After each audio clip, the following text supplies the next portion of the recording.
The scalpel slipped. Blood exploded across the sterile field in a crimson geyser, splashing the overhead lights, the monitors, the frozen faces of 3 residents who suddenly looked like medical students on their first day.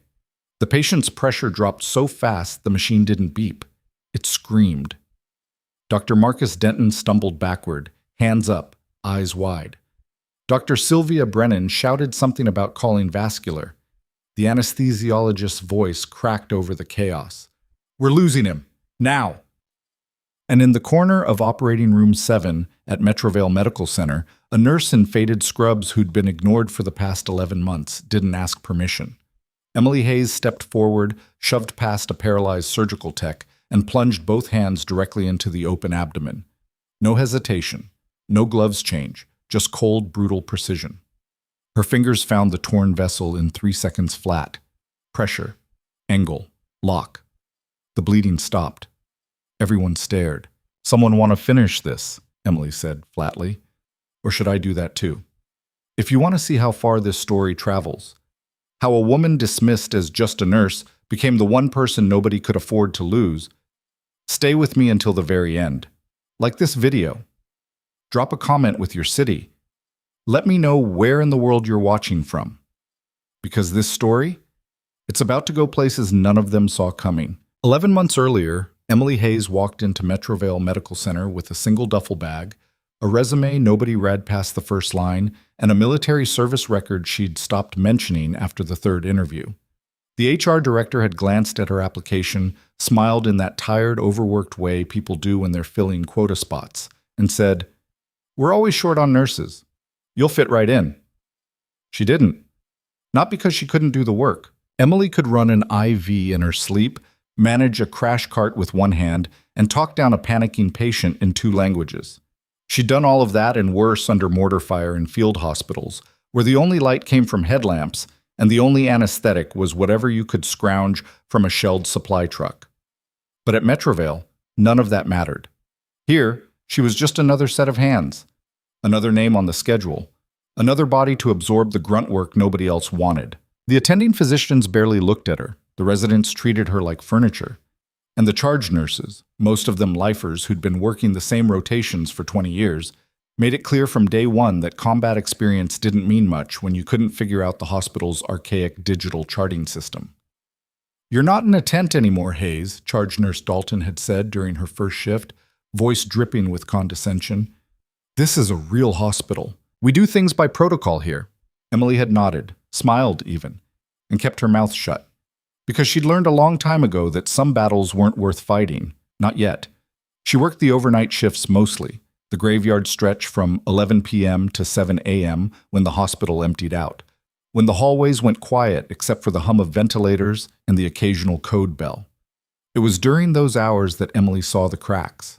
The way residents ordered tests they didn't understand, the way junior surgeons hesitated during procedures, second-guessing themselves until someone senior swooped in to save the case. The way the whole system ran on arrogance and assumption, held together by people who'd never once had to make a life-or-death call with a gun to their back. She watched. She learned. And she waited. It was Dr. Marcus Denton who made the first real mistake. He was a second-year surgical resident, tall and sharp-featured, with the kind of confidence that came from never being told no. He wore his scrubs like a tailored suit, kept his hair gelled even under a surgical cap, and had a habit of talking over anyone he considered beneath him, which, as far as Emily could tell, was everyone who wasn't an attending. Their first real interaction came during a routine post-op check on a hernia repair. Emily had been monitoring the patient, a 52-year-old man named Richard Calloway who'd gone under the knife that afternoon. Standard procedure, clean incision, textbook case. Except his vitals were starting to drift. Nothing alarming yet, just a slow, steady climb in heart rate, a slight drop in oxygen saturation, the kind of thing that could mean nothing, or everything. Emily flagged it in the chart and paged Denton. He showed up 20 minutes later, coffee in hand, looking annoyed. "What's the problem?" he asked, not even glancing at the monitors. "Patient's showing early signs of distress," Emily said. "Heart rate's up to 115, sats are down to 92. I think we should—" "You think?" Denton cut her off with a smirk. "That's cute, but I don't pay nurses to think. I pay them to follow orders. Emily's jaw tightened. You don't pay me at all. Semantics. He waved a hand dismissively and finally looked at the chart. Barely. Vitals are fine. Probably just anxiety. Give him 2 milligrams of lorazepam and call me if something actually happens. Something is happening. Denton's eyes went cold. Are you arguing with me?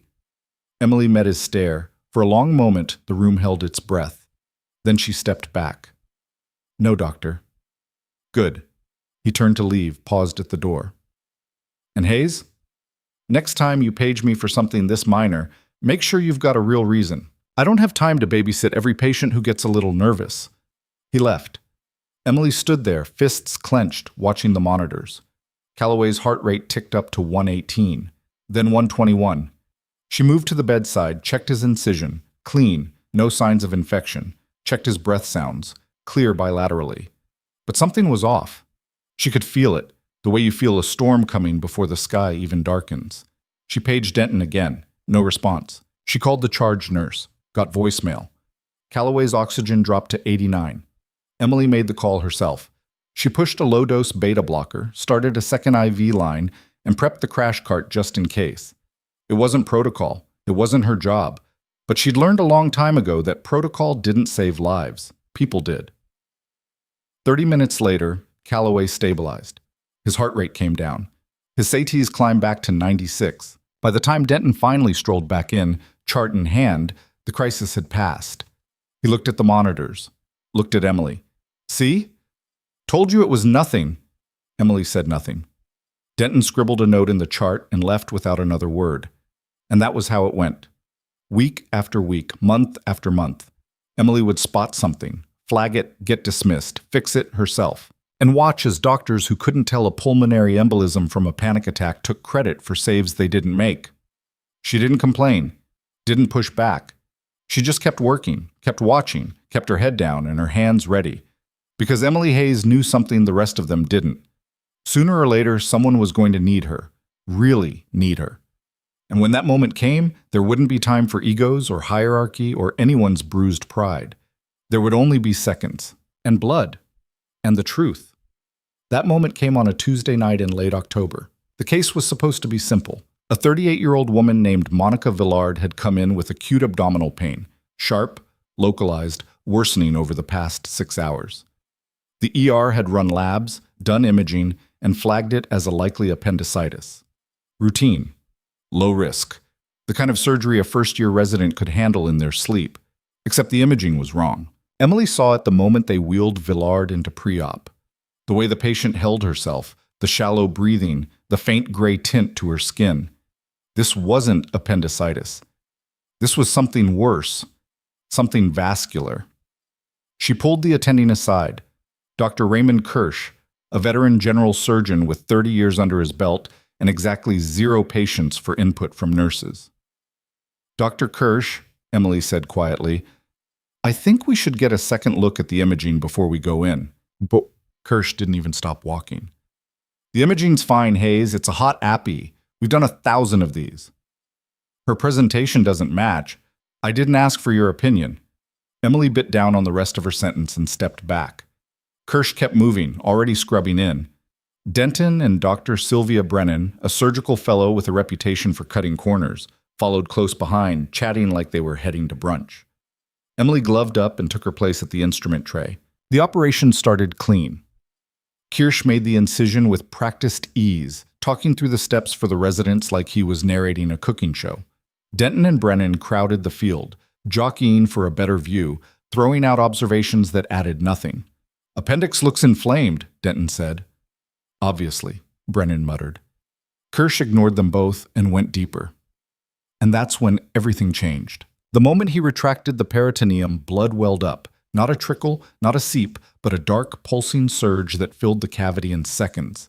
Kirsch froze. Denton cursed. Brennan fumbled for suction and knocked a clamp off the tray.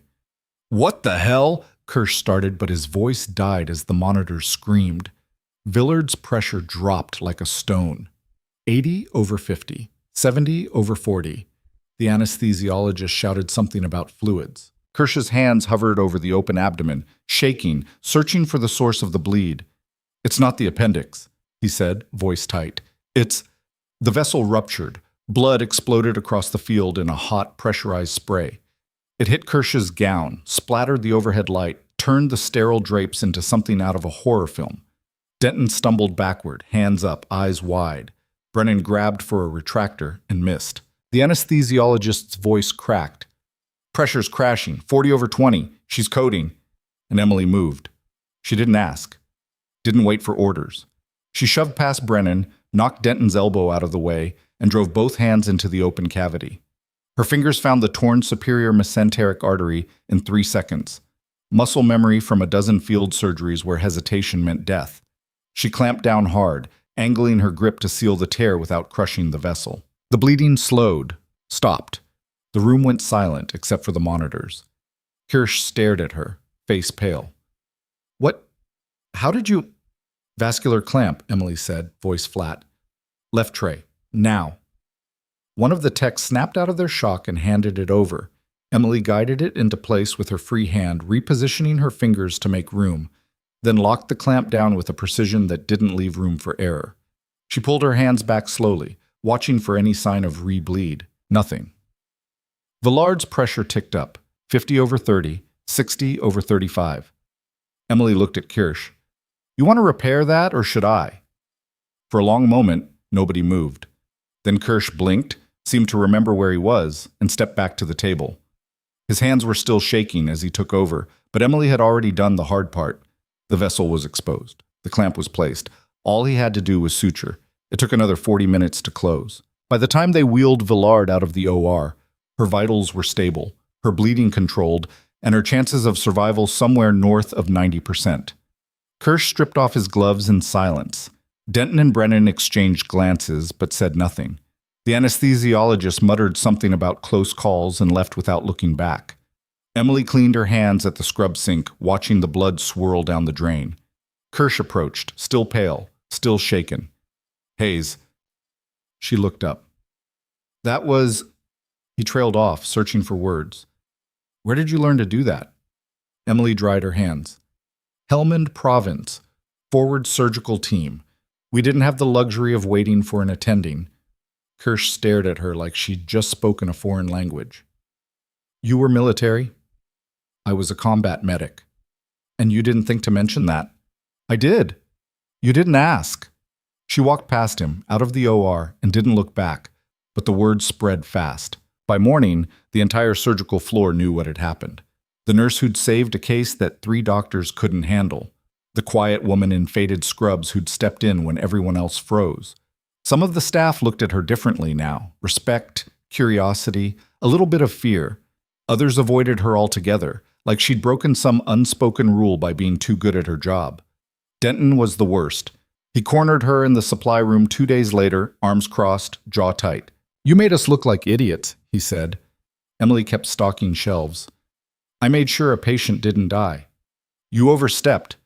You're a nurse, Hayes. You don't get to—" "I don't get to what?" She turned, met his glare. "Save lives? Do my job? Or do you mean I don't get to make you look bad by being better at yours?" Denton's face flushed red. "You think you're special because you played soldier? This isn't a war zone. This is a hospital. There are rules. There's a hierarchy. And when that hierarchy fails," Emily said quietly, "people die. You want to keep pulling rank? Fine. But next time something goes wrong, don't expect me to fix it for you." She walked out. Denton didn't follow, but the damage was done. Word got back to the chief of surgery, Dr. Adelaide Frost, a sharp-eyed woman in her late 50s who ran the department like a general and tolerated exactly zero nonsense. She called Emily into her office the following Monday. "Sit," Frost said, not looking up from her computer. Emily sat. Frost typed for another 30 seconds, then finally turned.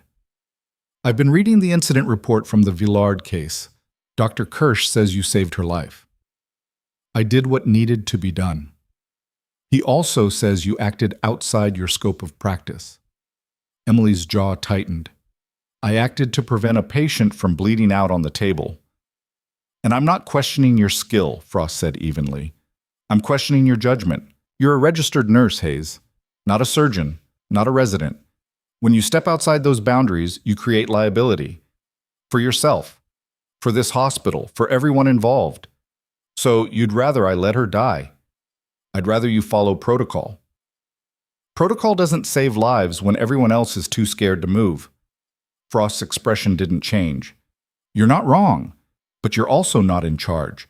And until you are, you follow the chain of command. Understood? Emily said nothing. Understood? Frost repeated, sharper this time. Yes, ma'am. Frost nodded. Good. You're a talented nurse, Hayes. Don't waste that by making enemies of the people you're supposed to work with. Emily stood. Is that all? One more thing. Frost leaned back in her chair. Kirsch put in a commendation for you. It's going in your file. Doesn't change the rules, but it's there. Emily blinked. A commendation. Don't let it go to your head. She left the office, head spinning. A commendation. From the same man who'd nearly let a patient bleed out because he was too arrogant to listen. It should have felt like a win. Instead, it felt like a leash. Because nothing had changed, not really. She was still just a nurse, still invisible, still expected to stay in her lane and keep her mouth shut. But the truth was out now. The staff knew what she could do. And some of them didn't like it. The pushback started small. Denton forgot to update her on patient changes. Brennan excluded her from pre-op briefings. Even some of the other nurses started giving her the cold shoulder, like she'd committed some cardinal sin by being too competent. Emily didn't fight it. She just kept working, kept showing up, kept doing the job nobody else wanted to do. And then the night of the disaster arrived. It started with a multi-vehicle collision on the interstate, 5 cars, 2 trucks, and a fuel spill that turned the whole scene into a ticking bomb. The ER flooded with casualties. Broken bones, head trauma, internal bleeding, the kind of chaos that turns a hospital into a battlefield. Emily was assigned to Trauma Bay 3, assisting with a compound fracture case that should have been straightforward. But the patient, a 19-year-old kid named Tyler Moss, had been trapped under a dashboard for 40 minutes before extraction. By the time he hit the table, his vitals were all over the place.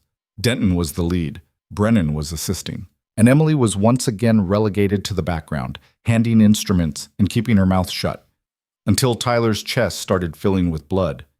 Emily saw it first, the subtle bulge in his left rib cage, the way his breathing went shallow and fast. Hemothorax. Had to be. She opened her mouth to say something, but Denton was already talking over her, ordering x-rays, calling for ortho consult, completely missing the forest for the trees. Dr. Denton, Emily said. His chest. Not now, Hayes. He's bleeding internally. I said not now. Tyler's oxygen saturation dropped. 94, 90, 87.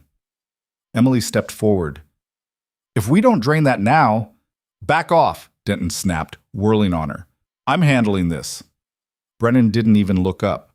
Just let him work, Hayes. But Tyler's pressure was crashing. His lips were turning blue. And Emily had seen this before, too many times. She knew exactly how it ended. She grabbed a chest tube kit from the crash cart. Hayes, what the hell are you... She didn't answer. She prepped the insertion site, felt for the intercostal space, and drove the tube in with the kind of speed that came from doing it in the back of a moving Humvee under enemy fire. Blood poured out, dark, fast, filling the collection chamber in seconds. Tyler's sats climbed, his color came back. Denton stared, mouth open. Brennan looked like she'd been slapped, and from the doorway, a voice cut through the chaos like a knife. What the hell is going on in here?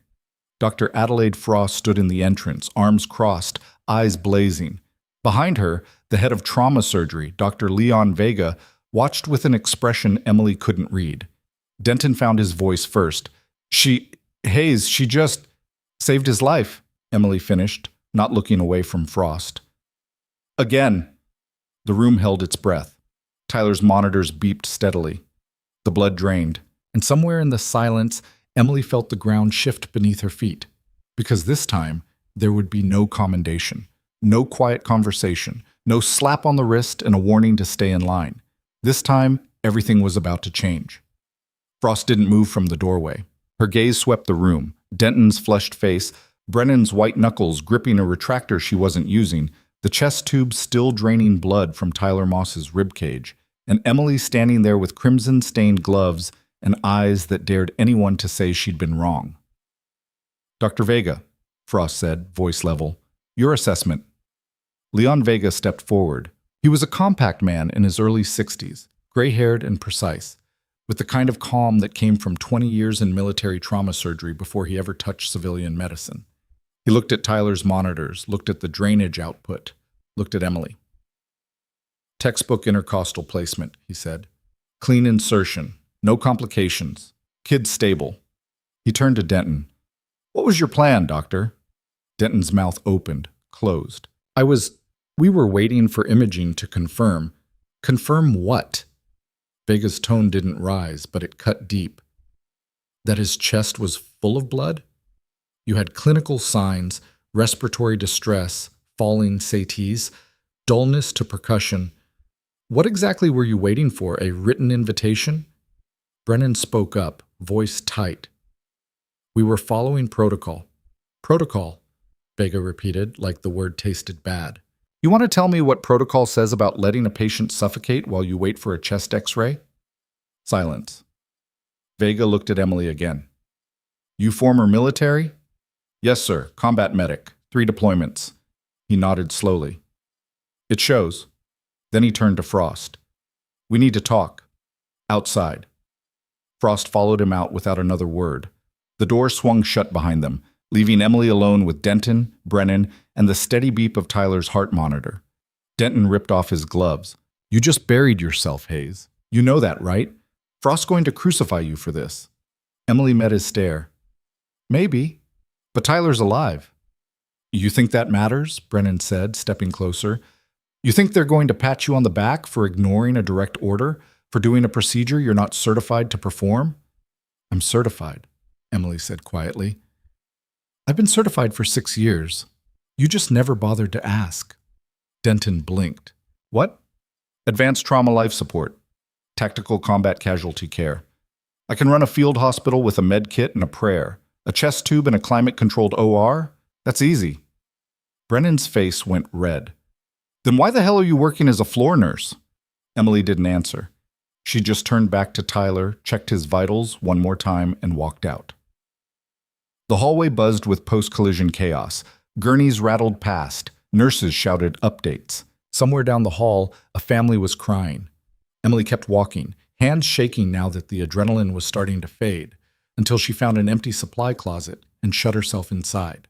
She leaned against the wall, closed her eyes, and let herself breathe. This was it. The line she'd crossed. No going back now. Either Frost would see the value in what she'd done, or Emily would be walking out of Metrovale Medical Center with her license under review and her career in ruins. And the worst part? She wasn't sure which outcome she preferred anymore. Because the truth was, she was tired. Tired of being invisible. Tired of watching mediocre doctors make preventable mistakes. Tired of swallowing her competence just to keep the peace. Maybe it was time to stop hiding. A knock on the door pulled her back.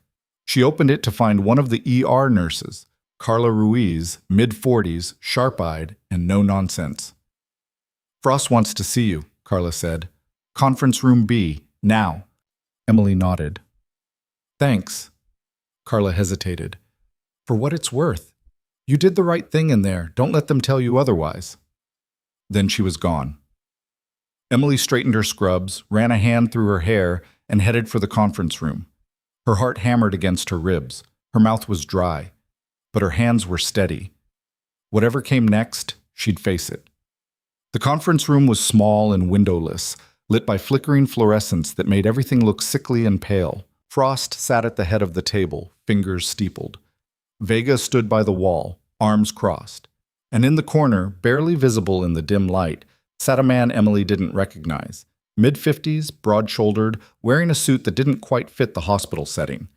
Emily sat down without being asked. Frost studied her for a long moment. "Do you understand the position you've put this hospital in?" "I understand that Tyler Moss is alive." "That's not what I asked." "Then maybe you should ask better questions." Frost's eyebrow twitched. Almost a smile. Almost.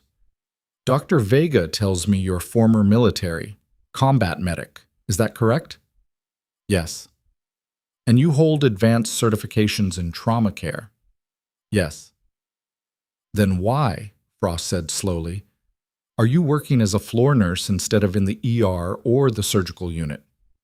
Emily took a breath.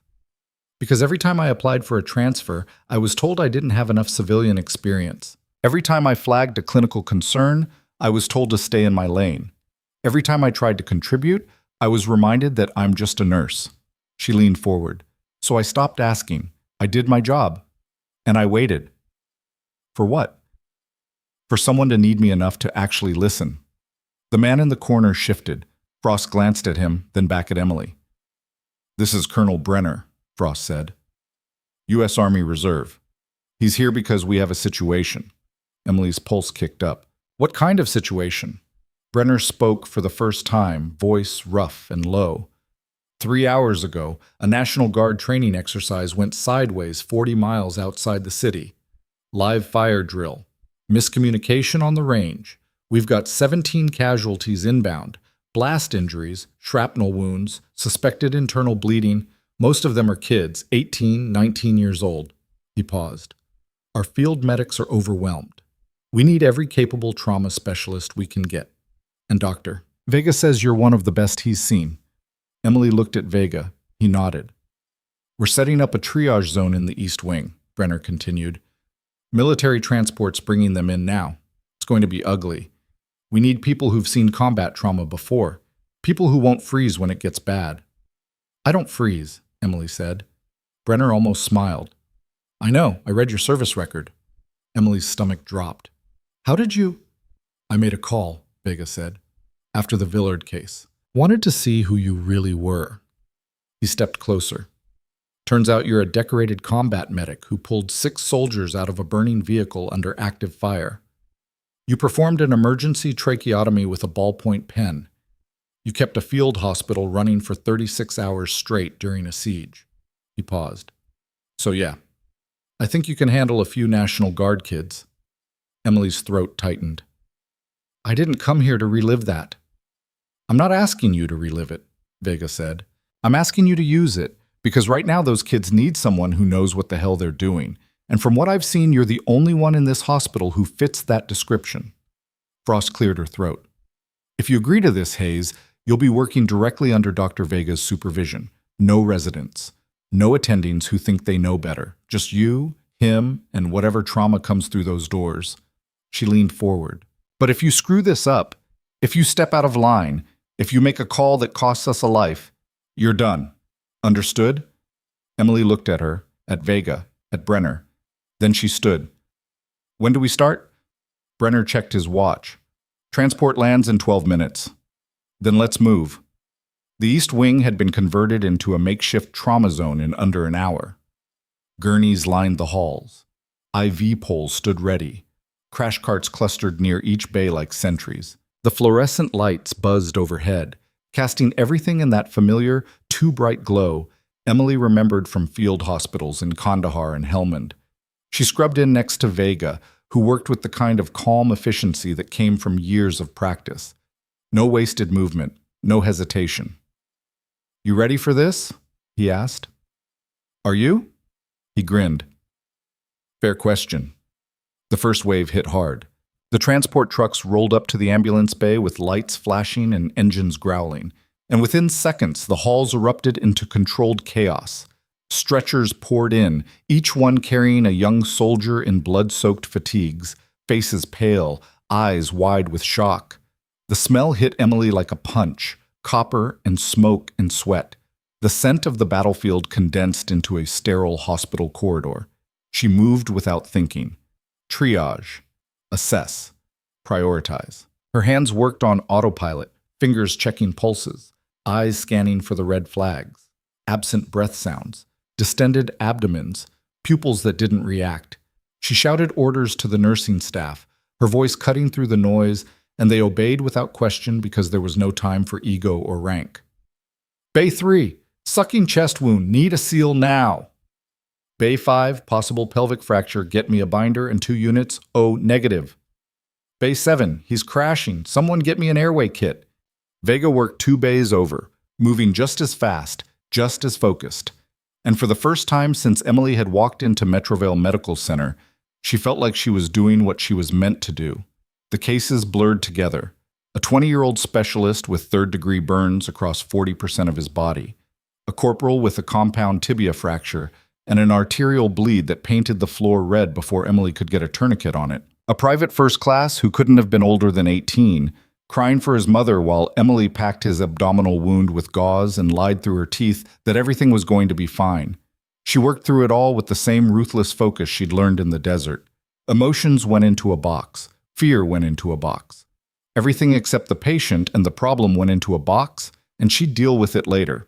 Or never, if she was lucky. But the worst case came in at 11:47 p.m.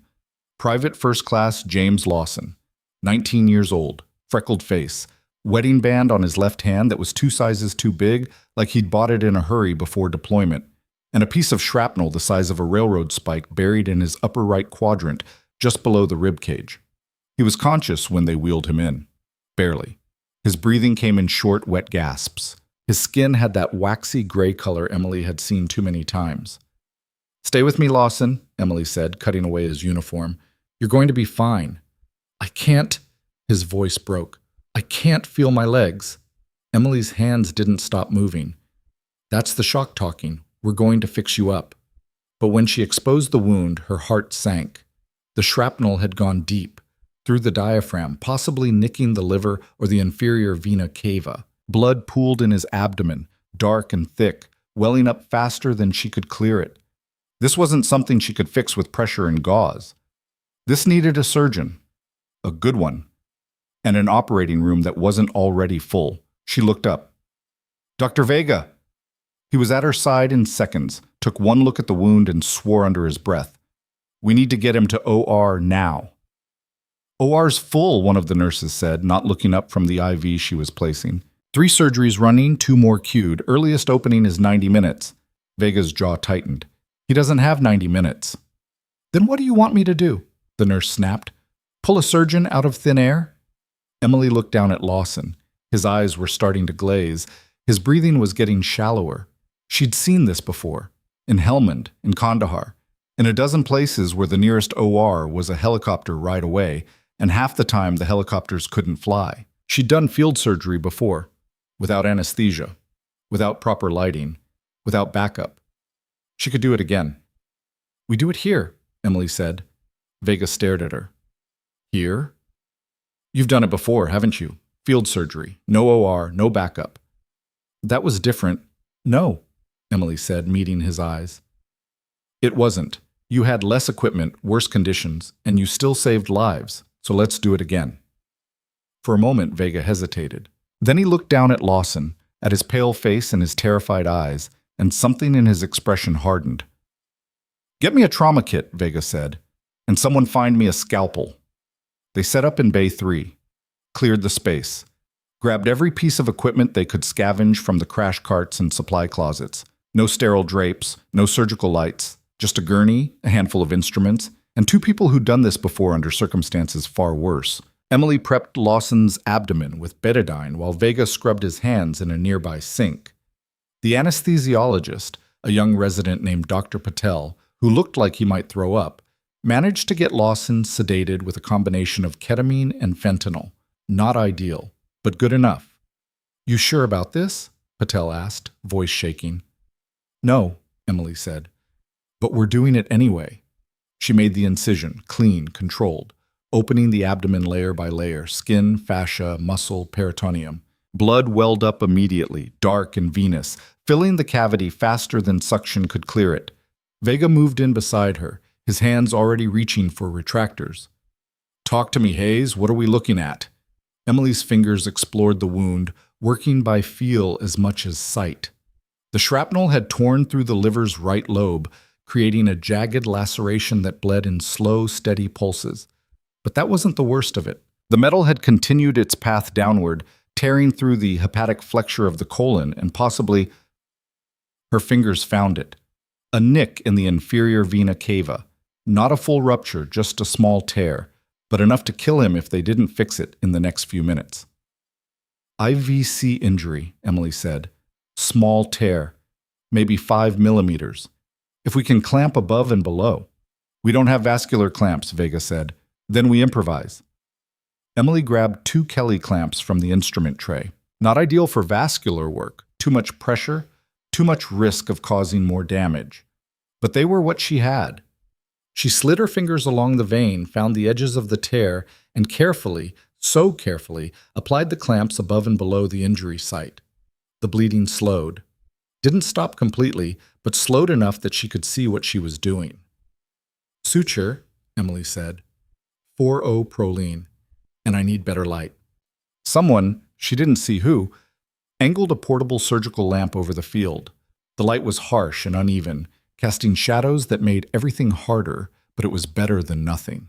Emily threaded the suture and began to repair the vein. Each stitch had to be perfect. Too loose, and it wouldn't hold. Too tight, and she'd tear the vessel wall. Her hands moved with mechanical precision, muscle memory taking over, and she tried very hard not to think about the fact that one wrong move would send Lawson into hemorrhagic shock, and there wouldn't be a damn thing any of them could do about it. Vega worked on the liver laceration, packing it with hemostatic gauze and applying direct pressure. Patel monitored vitals, calling out numbers in a voice that got steadier as the minutes passed. Pressure's holding at 90/60. Sats at 94, heart rate 110. Emily tied off the last suture on the IVC repair and carefully, so carefully, released the clamps. For a long, terrible moment, she held her breath, waiting to see if the repair would hold or if blood would come flooding back. The vein held. She exhaled. Vega, how's the liver? Packed and stable. We'll need to watch for delayed bleeding, but I think we got it. Emily nodded and turned her attention to the colon injury. The shrapnel had torn a small perforation in the bowel wall, not large, but enough to risk peritonitis if they didn't repair it. She debrided the edges, sutured the perforation closed, and irrigated the abdomen with saline to wash out any contamination. By the time they finished closing, Emily's hands were cramping and her scrubs were soaked with sweat. Lawson's vitals were stable. Not great, but stable. He'd need monitoring, antibiotics, probably another surgery once he was stronger. But he was alive. Vega stepped back, pulled off his gloves, and let out a long breath. Hell of a job, Hayes. Emily nodded, too exhausted to speak. Patel stared at both of them like they'd just performed a magic trick. I've never seen... Welcome to field medicine, Vega said, where the rules are made up and the equipment doesn't matter. They transferred Lawson to the ICU. Emily scrubbed out, changed her gloves, and moved on to the next case. And the next, and the next. The casualties kept coming, wave after wave, until the East Wing looked like something out of a war zone, and Emily's concept of time had completely disintegrated. Somewhere around 3 a.m, the last transport rolled in. This one was different. No soldiers, no uniforms, just a single stretcher carrying a civilian woman in her mid-30s, unconscious, covered in soot and ash.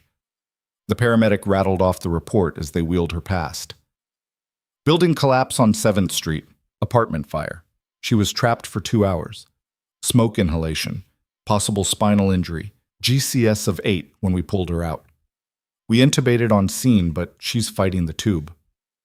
Emily took one look at the woman's face, and her exhaustion evaporated. She knew her. Not personally, but she'd seen that face before. On the news, in the papers, in the glossy hospital brochures that decorated the administrative wing. This was Natalie Hargrove, city councilwoman, daughter of Martin Hargrove, the real estate mogul who donated $20 million to build the new pediatric wing. The woman whose family name was engraved on half the plaques in this hospital. And she was dying. Emily's mind raced. This wasn't just another patient. This was a political firestorm waiting to happen. If Natalie Hargrove died here, tonight, under Emily's watch, it wouldn't matter how many soldiers she'd saved or how many impossible procedures she'd performed. The hospital would need a scapegoat, and Emily, the nurse who'd been pushing boundaries all night, the outsider who didn't play by the rules, would be the perfect candidate. But that didn't change the facts. Hargrove's airway was compromised. Her oxygen saturation was dropping, and there was no one else available. Emily made the call. Bay 1, now. Someone page respiratory and get me a fiber optic scope. They moved fast. Emily took the head of the bed while 2 nurses positioned Hargrove and a respiratory therapist prepped equipment. Emily assessed the situation with quick, practiced movements. The endotracheal tube was in place, but Hargrove was bucking against it, gagging, her satiez dropping with each failed breath. "She's got severe airway edema," Emily said, checking the tube depth. "Probably from the smoke and heat. The swelling's blocking airflow even with the tube in." The respiratory therapist, a middle-aged man named Greg, looked worried. "Should we extubate and reintubate with a smaller tube?" "No time. The edema's too severe. We'd lose the airway completely." Emily's hands moved quickly, adjusting settings on the ventilator. "We need to reduce the swelling. Get me methylprednisolone, 125 milligrams IV, and racemic epinephrine for nebulization." "She's intubated," Greg said. "The neb won't—" "Adapt it," Emily snapped. "Run it through the ventilator circuit. It'll still deliver." Greg hesitated for half a second, then moved. One of the nurses pushed the steroid. Emily watched the monitors, watched Hargrove's oxygen saturation continue its slow, terrifying descent. 92, 88, 84. The edema wasn't responding fast enough. Emily made a decision she'd made before. In circumstances just like this, when conventional treatment wasn't enough and time had run out. "I need a cricothyrotomy kit," she said. Greg's eyes went wide. "But she's already intubated." "The tube isn't working. Look at her satiez. Look at her chest movement. The airway's closing around the tube. If we don't create a new airway below the obstruction, she's going to code in the next 60 seconds. One of the nurses grabbed the kit. Emily prepped the site, felt for the cricothyroid membrane, cleaned the skin with betadine, grabbed a scalpel with hands that had done this procedure more times than she cared to remember. She made the incision. Quick, controlled. Through skin and membrane, inserted the tube. Air rushed in with a sound like a gasp. Hargrove's sats climbed. 88, 91, 95. Emily secured the tube and stepped back, letting the respiratory therapist take over ventilation through the new airway. For a moment, the bay was silent except for the rhythmic hiss of the ventilator. Then footsteps echoed from the hallway. Fast, purposeful. Emily looked up to see Frost standing in the doorway, her face unreadable. Behind her stood a man Emily recognized from the hospital's promotional materials. Martin Hargrove himself. Tall, silver-haired, wearing an expensive suit that looked out of place in the chaos of the trauma wing. His eyes locked on the woman in the bed, then on Emily. "What happened?" His voice was calm, but Emily could hear the edge underneath. "Severe airway edema from smoke inhalation," Emily said. "The endotracheal tube wasn't providing adequate ventilation. I performed an emergency cricothyrotomy to establish a patent airway." Hargrove stared at her. "You're a nurse." "Yes, sir." "And you just performed surgery on my daughter." Emily met his gaze. "I did what needed to be done to save her life." For a long, terrible moment, nobody spoke. Then Hargrove turned to Frost. "Who is she?" Frost's expression didn't change. "Emily Hayes, former combat medic. She's been instrumental in managing tonight's mass casualty event." Hargrove looked back at Emily. His face was still unreadable. "My daughter's going to live?" "If she gets proper ICU care and monitoring, yes. The airway's stable now. She'll need observation for the next 24 to 48 hours, but her prognosis is good." Hargrove nodded slowly. Then he did something Emily didn't expect. He extended his hand. "Thank you," he said simply. Emily shook it, too tired to process what was happening. Hargrove turned to Frost. "I want to speak with you, privately, now." They left. Emily stood there watching them go and felt the weight of the night finally catch up with her. Her legs shook. Her hands trembled. She'd been running on adrenaline and muscle memory for the past 6 hours, and now that the immediate crisis was over, her body was sending her the bill. Carla appeared at her elbow. "You should sit down before you fall down." "I'm fine." "You're not. Come on." Carla guided her to a chair in the corner of the bay. "When's the last time you ate?" Emily tried to remember. Couldn't. "Yesterday sometime." Carla disappeared and came back 2 minutes later with a protein bar and a bottle of water. "Eat, drink, don't argue." Emily did as she was told. The protein bar tasted like cardboard, but her body didn't care. She drank half the water in one go. Vega walked past, saw her, and stopped. "You still vertical?" Barely. Yeah, same. He leaned against the wall. Hell of a night. How many did we lose? None. 17 casualties came in. 17 are still breathing. He shook his head. I've been doing this for 30 years and I've never seen a mass casualty event with 0 deaths. You know why? Emily looked up at him. Because of you, Vega said. The field surgery on Lawson. The airway on Hargrove. The way you ran triage like you'd done it 1,000 times before. He paused. You saved lives tonight that nobody else in this hospital could have saved, including me. Emily didn't know what to say to that. Vega pushed off the wall. Get some rest. You've earned it. He walked away, leaving Emily alone with her thoughts and the slowly fading adrenaline. She sat there for another 10 minutes, finishing the protein bar, listening to the sounds of the trauma wing starting to quiet down. The casualties had all been stabilized. The worst of the crisis was over. Soon the day shift would arrive, fresh and rested, and they'd take over while Emily went home to sleep for 12 hours straight. But first she had to change out of her blood-soaked scrubs. She headed for the locker room, moving slowly, her muscles protesting every step. The hallways were quieter now. Most of the staff had gone home or retreated to the break room. The hospital felt almost peaceful in the pre-dawn darkness. Emily pushed open the locker room door and froze. Marcus Denton was sitting on one of the benches, still in his scrubs, staring at the floor. He looked up when she entered. His eyes were red-rimmed, exhausted. "Hayes," he said.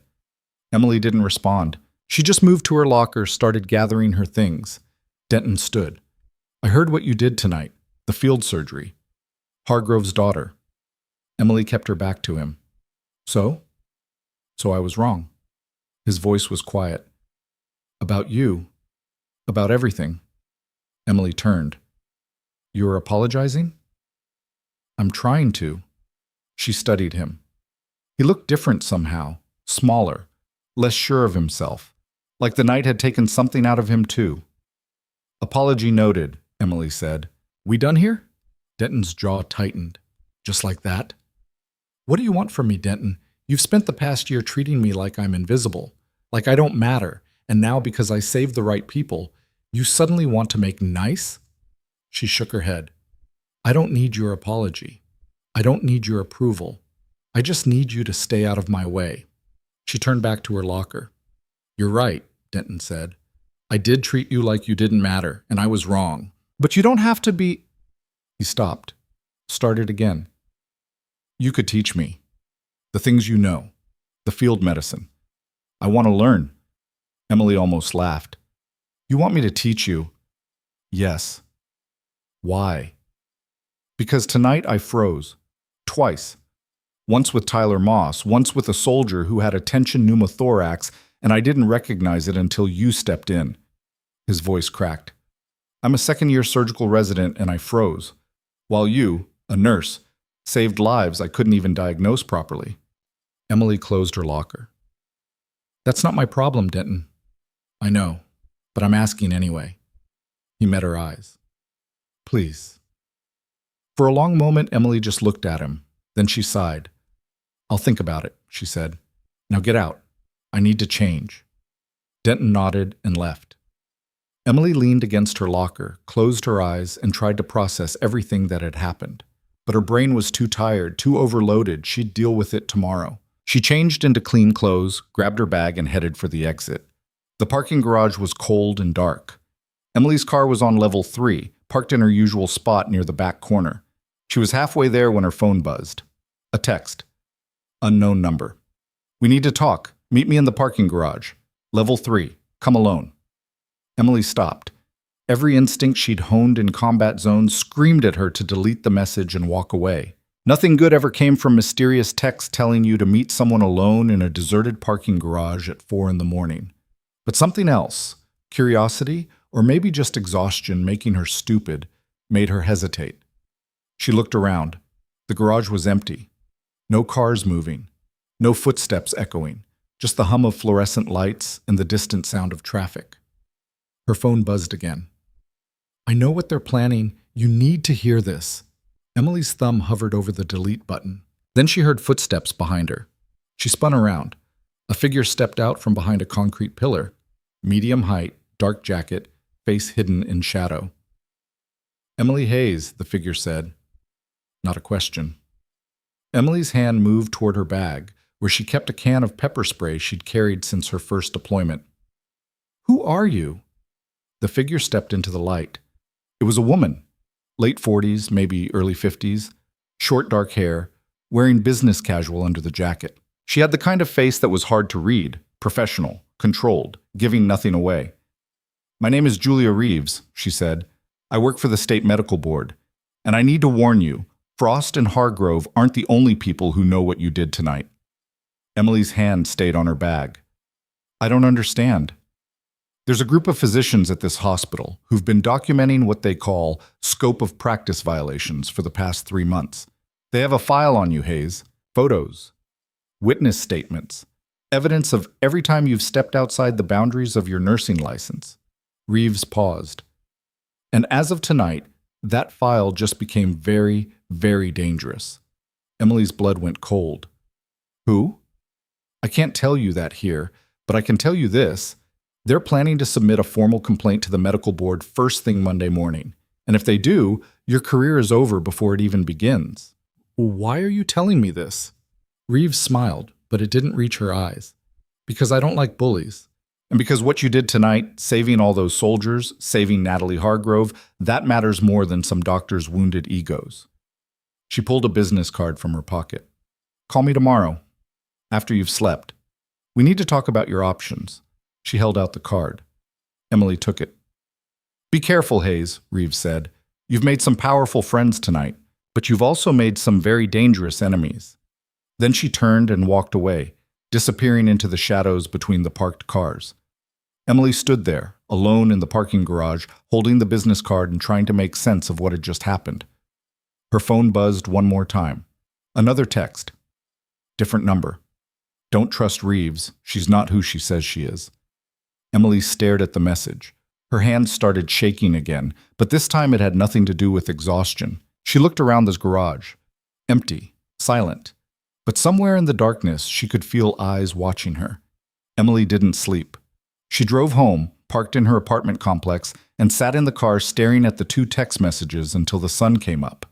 By 7 a.m., she'd consumed 3 cups of coffee and made a decision that probably wasn't smart, but felt unavoidable. She called the number on Julia Reeves's card. It rang twice before a woman's voice answered. "I was wondering when you'd call." "Who sent the second text?" Emily asked. "I don't know what you're talking about." "Someone warned me not to trust you, 5 minutes after you left." A pause. Then Reeves exhaled slowly. "That complicates things. Can you meet me?" "Not at the hospital, somewhere public." "Where?" "Riverside Cafe." "Half an hour." "Come alone and make sure you're not followed." The line went dead. Emily sat there for another 30 seconds, weighing her options. Then she grabbed her keys and drove. Riverside Cafe sat on the edge of downtown, wedged between a bookstore and a dry cleaner. The kind of place with mismatched furniture and coffee that tasted like it had been brewed sometime last week. Emily arrived early, picked a table near the back with a clear view of the entrance, and ordered black coffee she didn't drink. Reeves showed up exactly on time. She wore different clothes, jeans, a light sweater, sunglasses she didn't take off even inside. She sat down across from Emily and folded her hands on the table. "You look like hell," Reeves said. "I worked a mass casualty event and then got cryptic threats in a parking garage. What's your excuse?" Reeves almost smiled. "Fair enough." She glanced around the cafe, then leaned forward. "I need to know if you're willing to fight." "Fight who?" "The people trying to destroy your career before it starts." Reeves pulled out her phone, tapped the screen a few times, then turned it toward Emily. "This is Dr. Sylvia Brennan. You know her." Emily looked at the photo on the screen. Brennan in surgical scrubs standing outside an OR, talking to someone Emily couldn't see. "She's been building a case against you for 3 months, Reeves continued. "Every time you've performed a procedure outside your scope. Every time you've made a clinical decision without a physician's order. Every time you've saved a life that made a resident look incompetent." She swiped to the next photo. "This is Dr. Marcus Denton. He joined her crusade 2 months ago. Denton apologized to me last night." "Did he?" Reeves's expression didn't change. Or did he realize that his participation in Brennan's little vendetta was about to become very public and decided to cover his ass? Emily's jaw tightened. What do you want from me? I want you to let me help you. I have connections at the state medical board. I can make sure their complaint gets buried before it ever reaches a formal hearing, but I need something from you in return. Which is? Reeves leaned back. Information. About Metrovale Medical Center. About the culture of negligence that's allowed mediocre physicians to practice while people like you get sidelined. About the cases that should have been investigated but weren't because the attending physicians had friends in the right places. Emily stared at her. You want me to be a whistleblower? I want you to tell the truth. There's a difference. Not to the people who'll come after me, there isn't. Reeves folded her arms. Then let them come. You're a combat veteran, Hayes. You've faced worse than some angry doctors with bruised egos. Those angry doctors can end my career with a single complaint. The Taliban couldn't do that. The Taliban also didn't pretend to be on your side while stabbing you in the back. Reeves's voice went hard. Brennan and Denton aren't the only ones involved. There are attending physicians at Metrovale who've been covering up mistakes for years. Surgical complications that never made it into incident reports. Patients who died because someone was too arrogant to ask for help. And every time someone like you tries to speak up, they get shut down.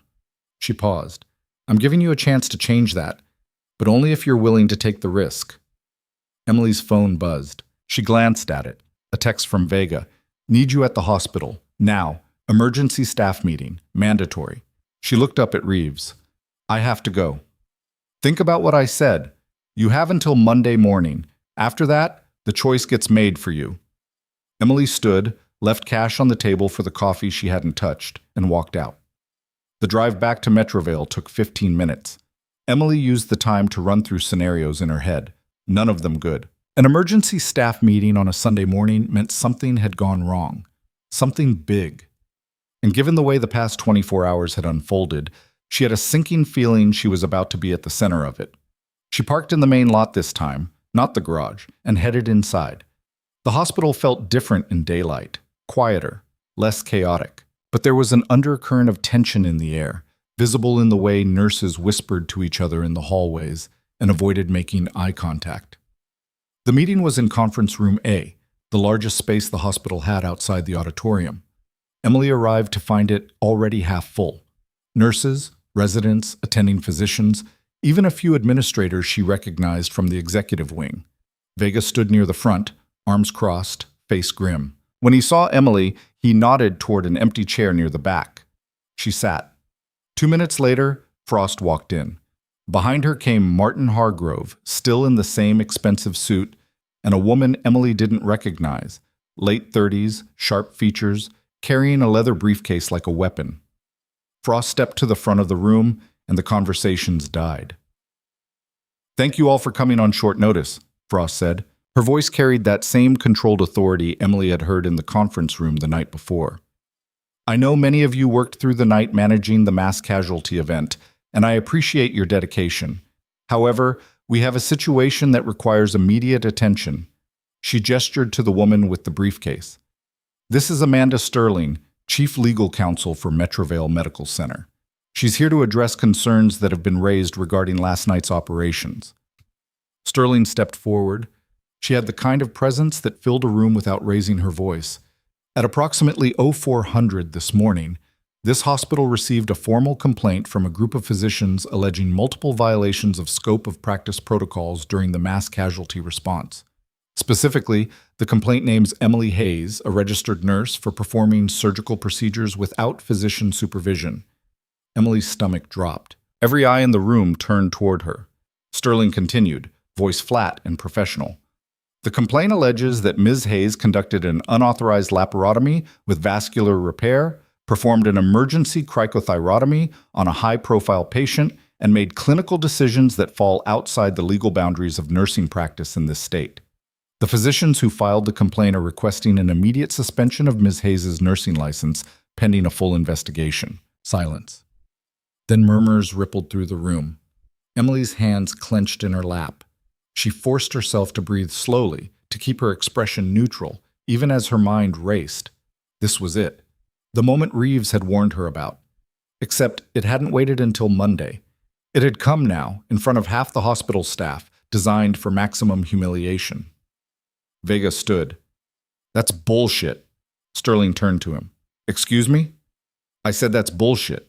I was there. I supervised every procedure Ms. Hayes performed. She didn't act alone. She acted under my direct orders in a mass casualty situation where we had 17 critical patients and not enough surgeons to handle the load." His voice rose.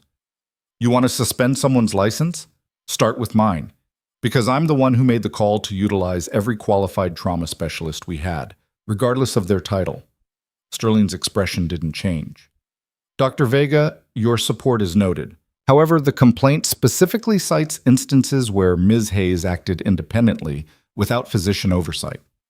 The cricothyrotomy on Natalie Hargrove, for example, was performed before you or any other attending physician was present in the treatment bay." "Because there wasn't time to wait," Emily said. Her voice cut through the room, clear and steady.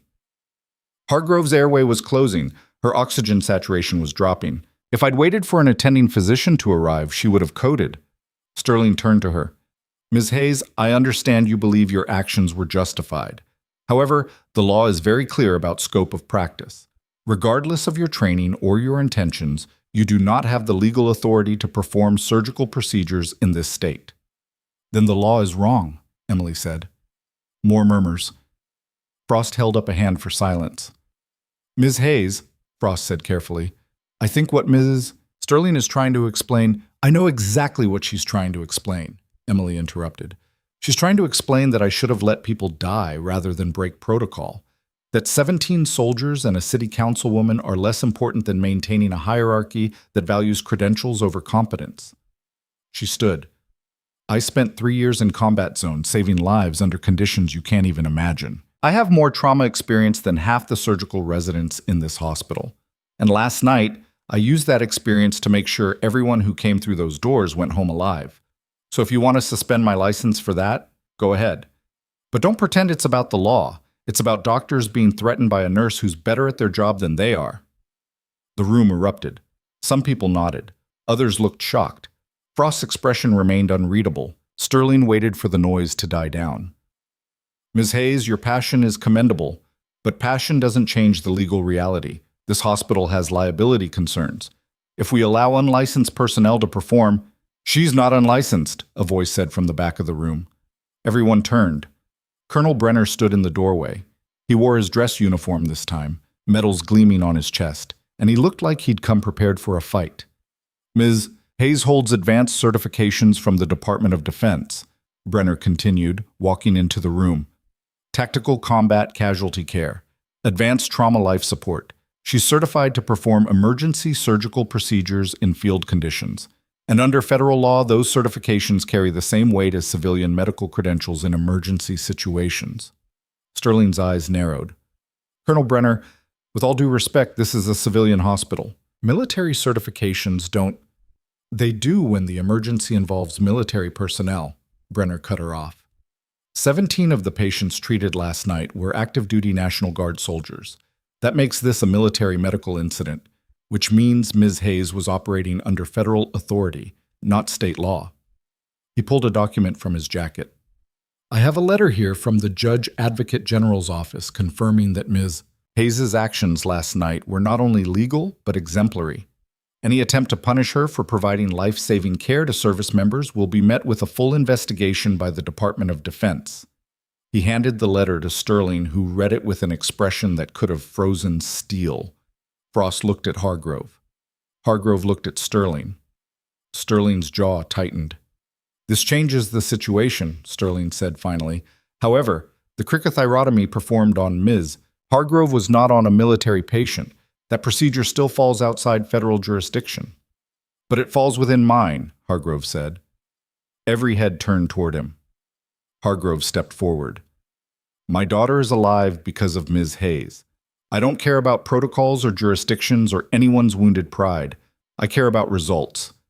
And the result is that Natalie is breathing and recovering because someone had the skill and the courage to do what needed to be done." He looked directly at Sterling.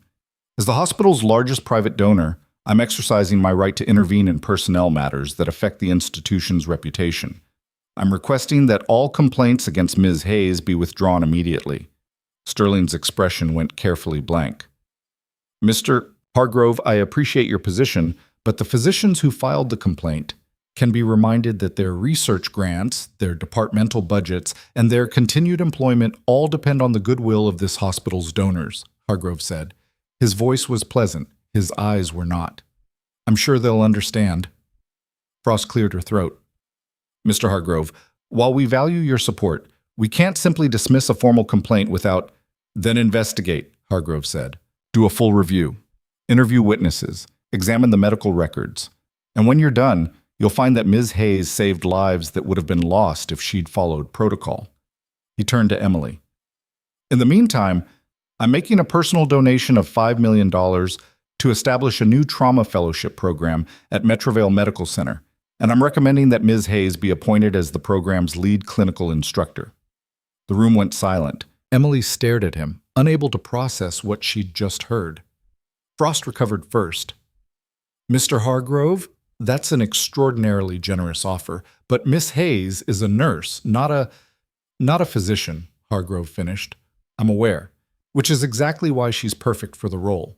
She can teach your residents what they're not learning in medical school, how to function under pressure, how to make decisions when there's no time to consult a textbook, how to save lives instead of covering their asses. He looked at Frost. Unless you'd prefer I take my donation to a hospital that actually values competence over hierarchy. Frost's expression flickered, just for a second. Then she nodded. We'll take your offer under advisement. You have until end of business tomorrow to decide. Hargrove turned and walked out without another word. The meeting dissolved into chaos.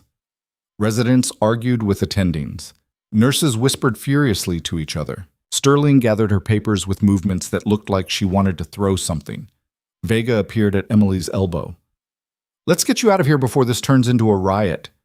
They slipped out a side door and ended up in an empty hallway near the surgical wing.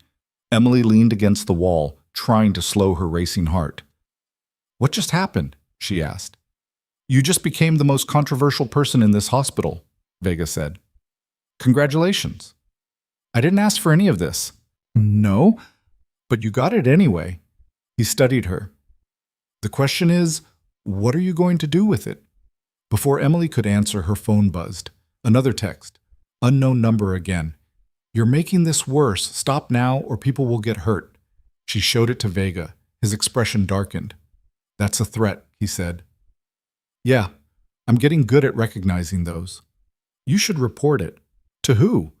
Hospital security? Emily laughed, but there was no humor in it. Half the physicians here want me gone. Someone sends an anonymous threat, and suddenly I'm the one causing problems. Vega's phone rang. He glanced at the screen, frowned, and answered. Vega. A pause. His face went pale. When? Is he stable? Another pause. I'll be right there. He hung up and looked at Emily. That was the ICU. Private Lawson just crashed. Internal bleeding. They're prepping him for emergency surgery, but his pressure's bottoming out, and they can't find the source. Emily was already moving. Let's go. They ran. The ICU was on the 4th floor. Emily and Vega took the stairs 2 at a time and burst through the unit doors to find controlled chaos. Nurses clustered around bed 12. Monitors screamed, and through the glass, Emily could see Lawson convulsing on the bed, blood seeping through his abdominal dressing. Dr. Raymond Kirsch stood at the nurse's station, barking orders. When he saw Vega, his expression went tight. We need to get him to OR now, Kirsch said. But there's a problem. What problem? Vega demanded.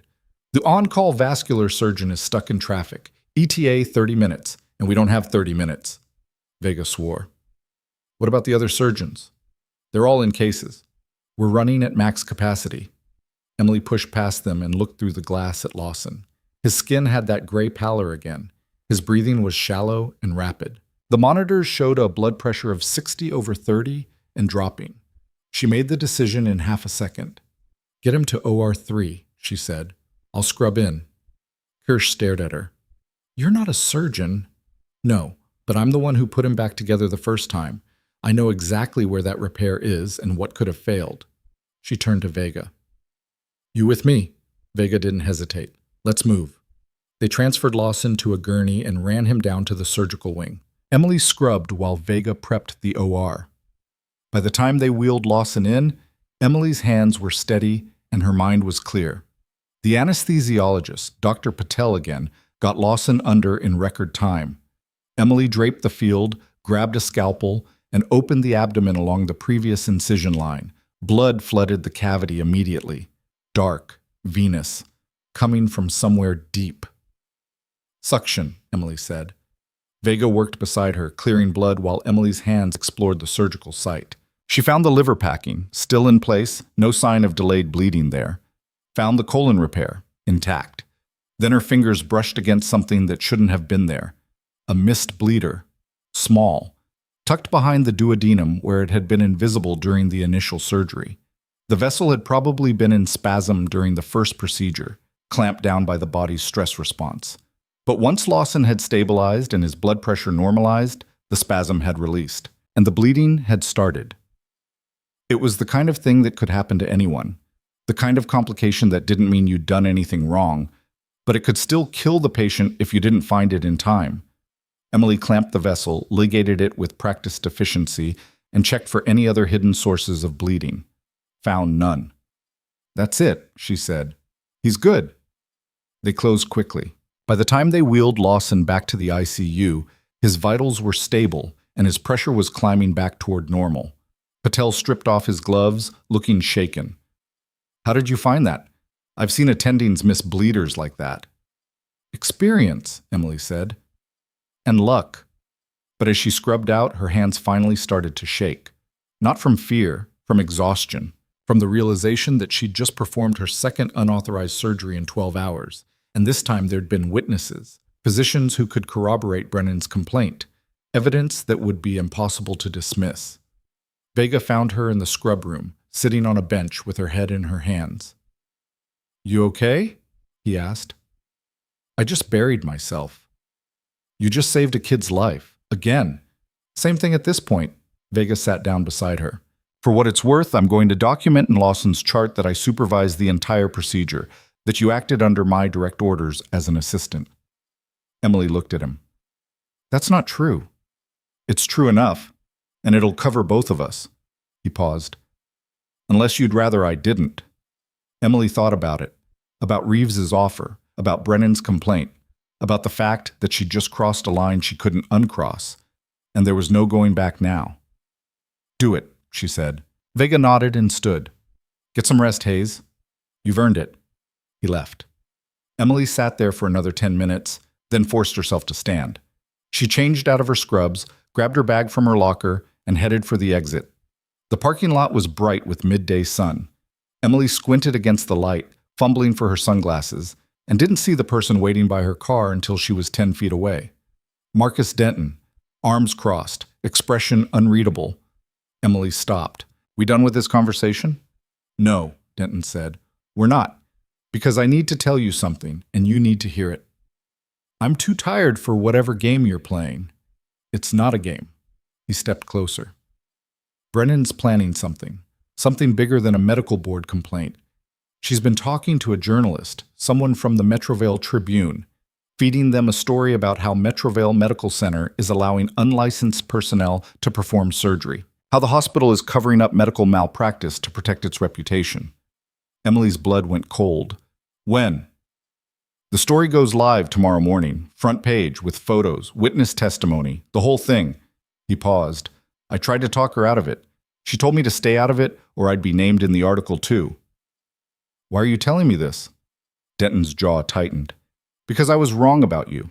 And because if that article runs, it won't just destroy your career. It'll destroy this hospital, and a lot of innocent people will lose their jobs while Brennan walks away clean."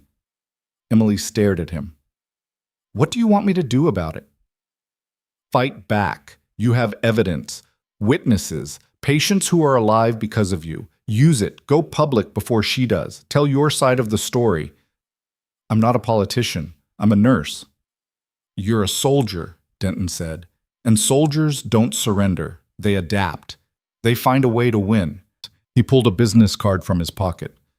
"This is the number for a friend of mine who works at Channel 7. He owes me a favor. Call him, tonight, before Brennan's story breaks. He pressed the card into Emily's hand and walked away. Emily stood there, holding the card, watching him disappear across the parking lot. Then she looked down at her phone.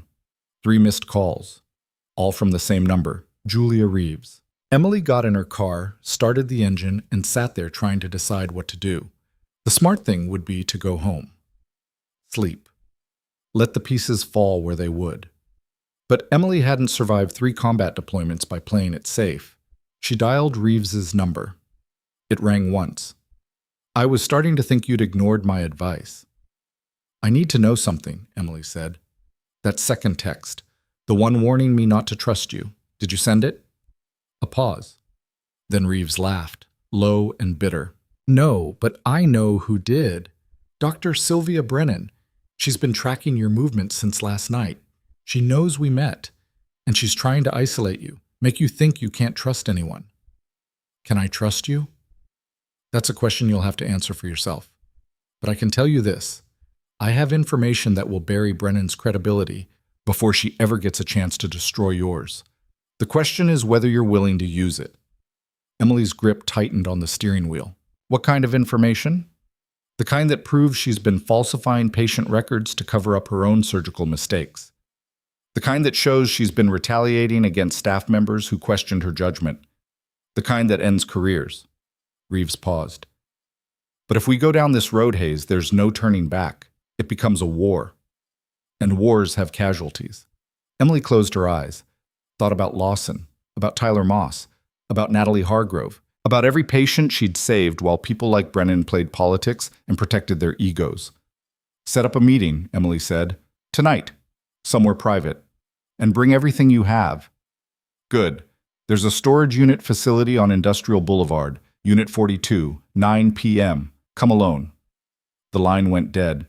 Emily sat there, engine running, watching the sun sink lower in the sky. She thought about calling Vega, about calling Denton, about walking into that meeting with backup and witnesses. But she didn't, because some battles you had to fight alone. At 8:45 p.m., Emily pulled into the storage facility parking lot. The place was deserted. Rows of orange metal units stretched into the darkness, lit by scattered floodlights that created more shadows than they eliminated. She found Unit 42 near the back corner. The door was closed but not locked. Emily took a breath, pulled it open, and stepped inside. The unit was empty except for a single folding chair and a cardboard box sitting in the center of the concrete floor. No Reeves, no anyone. Emily's instincts screamed. She turned to leave. The door slammed shut behind her. Locks clicked, multiple locks, from the outside. Emily spun around, grabbed the handle, and pulled. It didn't budge. "Reeves!" she shouted. "What the hell is this?" No answer. Then she heard it, a soft hissing sound, coming from the ventilation grate near the ceiling. Gas! Emily's training kicked in instantly. She pulled her shirt over her nose and mouth, dropped low where the air might still be clean, and searched for another way out. But the unit was solid metal on all sides. No windows, no vents she could reach, just the locked door and the gas slowly filling the space. Her vision started to blur. Her lungs burned. She pounded on the door, shouting for help, but her voice sounded far away and her arms felt like they weighed 1,000 pounds. The cardboard box caught her eye. She crawled toward it, fumbling with the lid. Inside was a single manila folder and a note. Emily's hands shook as she unfolded it. The words swam in front of her eyes. "You should have stayed in your lane. Now everyone will know what happens to people who don't follow the rules." The signature at the bottom wasn't Reeves's. It was Sylvia Brennan's. Emily's knees hit the concrete. The folder slipped from her fingers. Papers scattered across the floor, medical records, photographs, documentation of every procedure she'd ever performed without authorization. Evidence that Brennan had been collecting for months. Evidence that was now sitting in a locked storage unit with Emily's fingerprints all over it. This wasn't just a setup. It was a frame job. Emily's vision went dark at the edges. She tried to stand, couldn't. Her body wasn't responding anymore. The last thing she heard before consciousness slipped away was the sound of sirens in the distance, and someone screaming her name. The voice belonged to Vega. Emily heard him through the haze, distant and distorted, like he was shouting underwater. Then hands grabbed her shoulders, dragged her backward across concrete. Cold air hit her face. She gasped, coughed, and her lungs screamed as they remembered how to work. "Stay with me, Hayes. Come on." She opened her eyes. Vega's face swam into focus above her, pale and tight with fear. Behind him, the storage unit door stood open. Paramedics rushed past carrying equipment. Red and blue lights strobed across the metal walls. "What? Emily's voice came out as a croak. "Don't talk, just breathe." Vega kept his hand on her shoulder while a paramedic slapped an oxygen mask over her face. "You're going to be okay." Emily sucked in oxygen and felt her head start to clear. She was lying on asphalt. The storage facility stretched around her in the darkness. A fire truck sat 30 feet away, firefighters in turnout gear hauling ventilation equipment toward the open unit. "How did you—" "Your phone, Vega held up her cell. The screen was cracked but still lit. "You pocket-dialed me. I heard everything, the door slamming, you shouting, then nothing." His jaw tightened. "I called 911 and drove here as fast as I could." A police officer appeared, notebook in hand, young, nervous. "Ma'am, can you tell me what happened?" Emily pulled the oxygen mask aside. "Someone locked me in there, pumped gas into the ventilation." "Who?" "I don't know." It wasn't entirely a lie. She had suspicions, evidence, but nothing concrete enough to throw around accusations while her brain was still fuzzy from whatever she'd inhaled. The officer scribbled notes. "We found a canister connected to the vent. Commercial-grade sedative, the kind used in surgical procedures." He looked at Vega. "You're a doctor at Metrovale Medical, right?" "Yes." "Any idea who'd have access to something like that?" Vega's expression went carefully blank. "Half the physicians and nurses at the hospital. It's not a controlled substance in the same way narcotics are. As long as you have the right credentials, you can order it." The officer wrote that down. "We'll need a full list of personnel with access, and we'll need Ms. Hayes to come to the station for a formal statement once she's cleared by the paramedics." Emily nodded. The paramedic checked her vitals, shined a light in her eyes, asked her to follow his finger. After 5 minutes of testing, he stepped back. "You're stable, but you need to go to the ER, get blood work done. Make sure there's no delayed reaction to whatever you inhaled." "I'm fine." "You're not fine," Vega said. "You were unconscious when I found you. You're going to the hospital."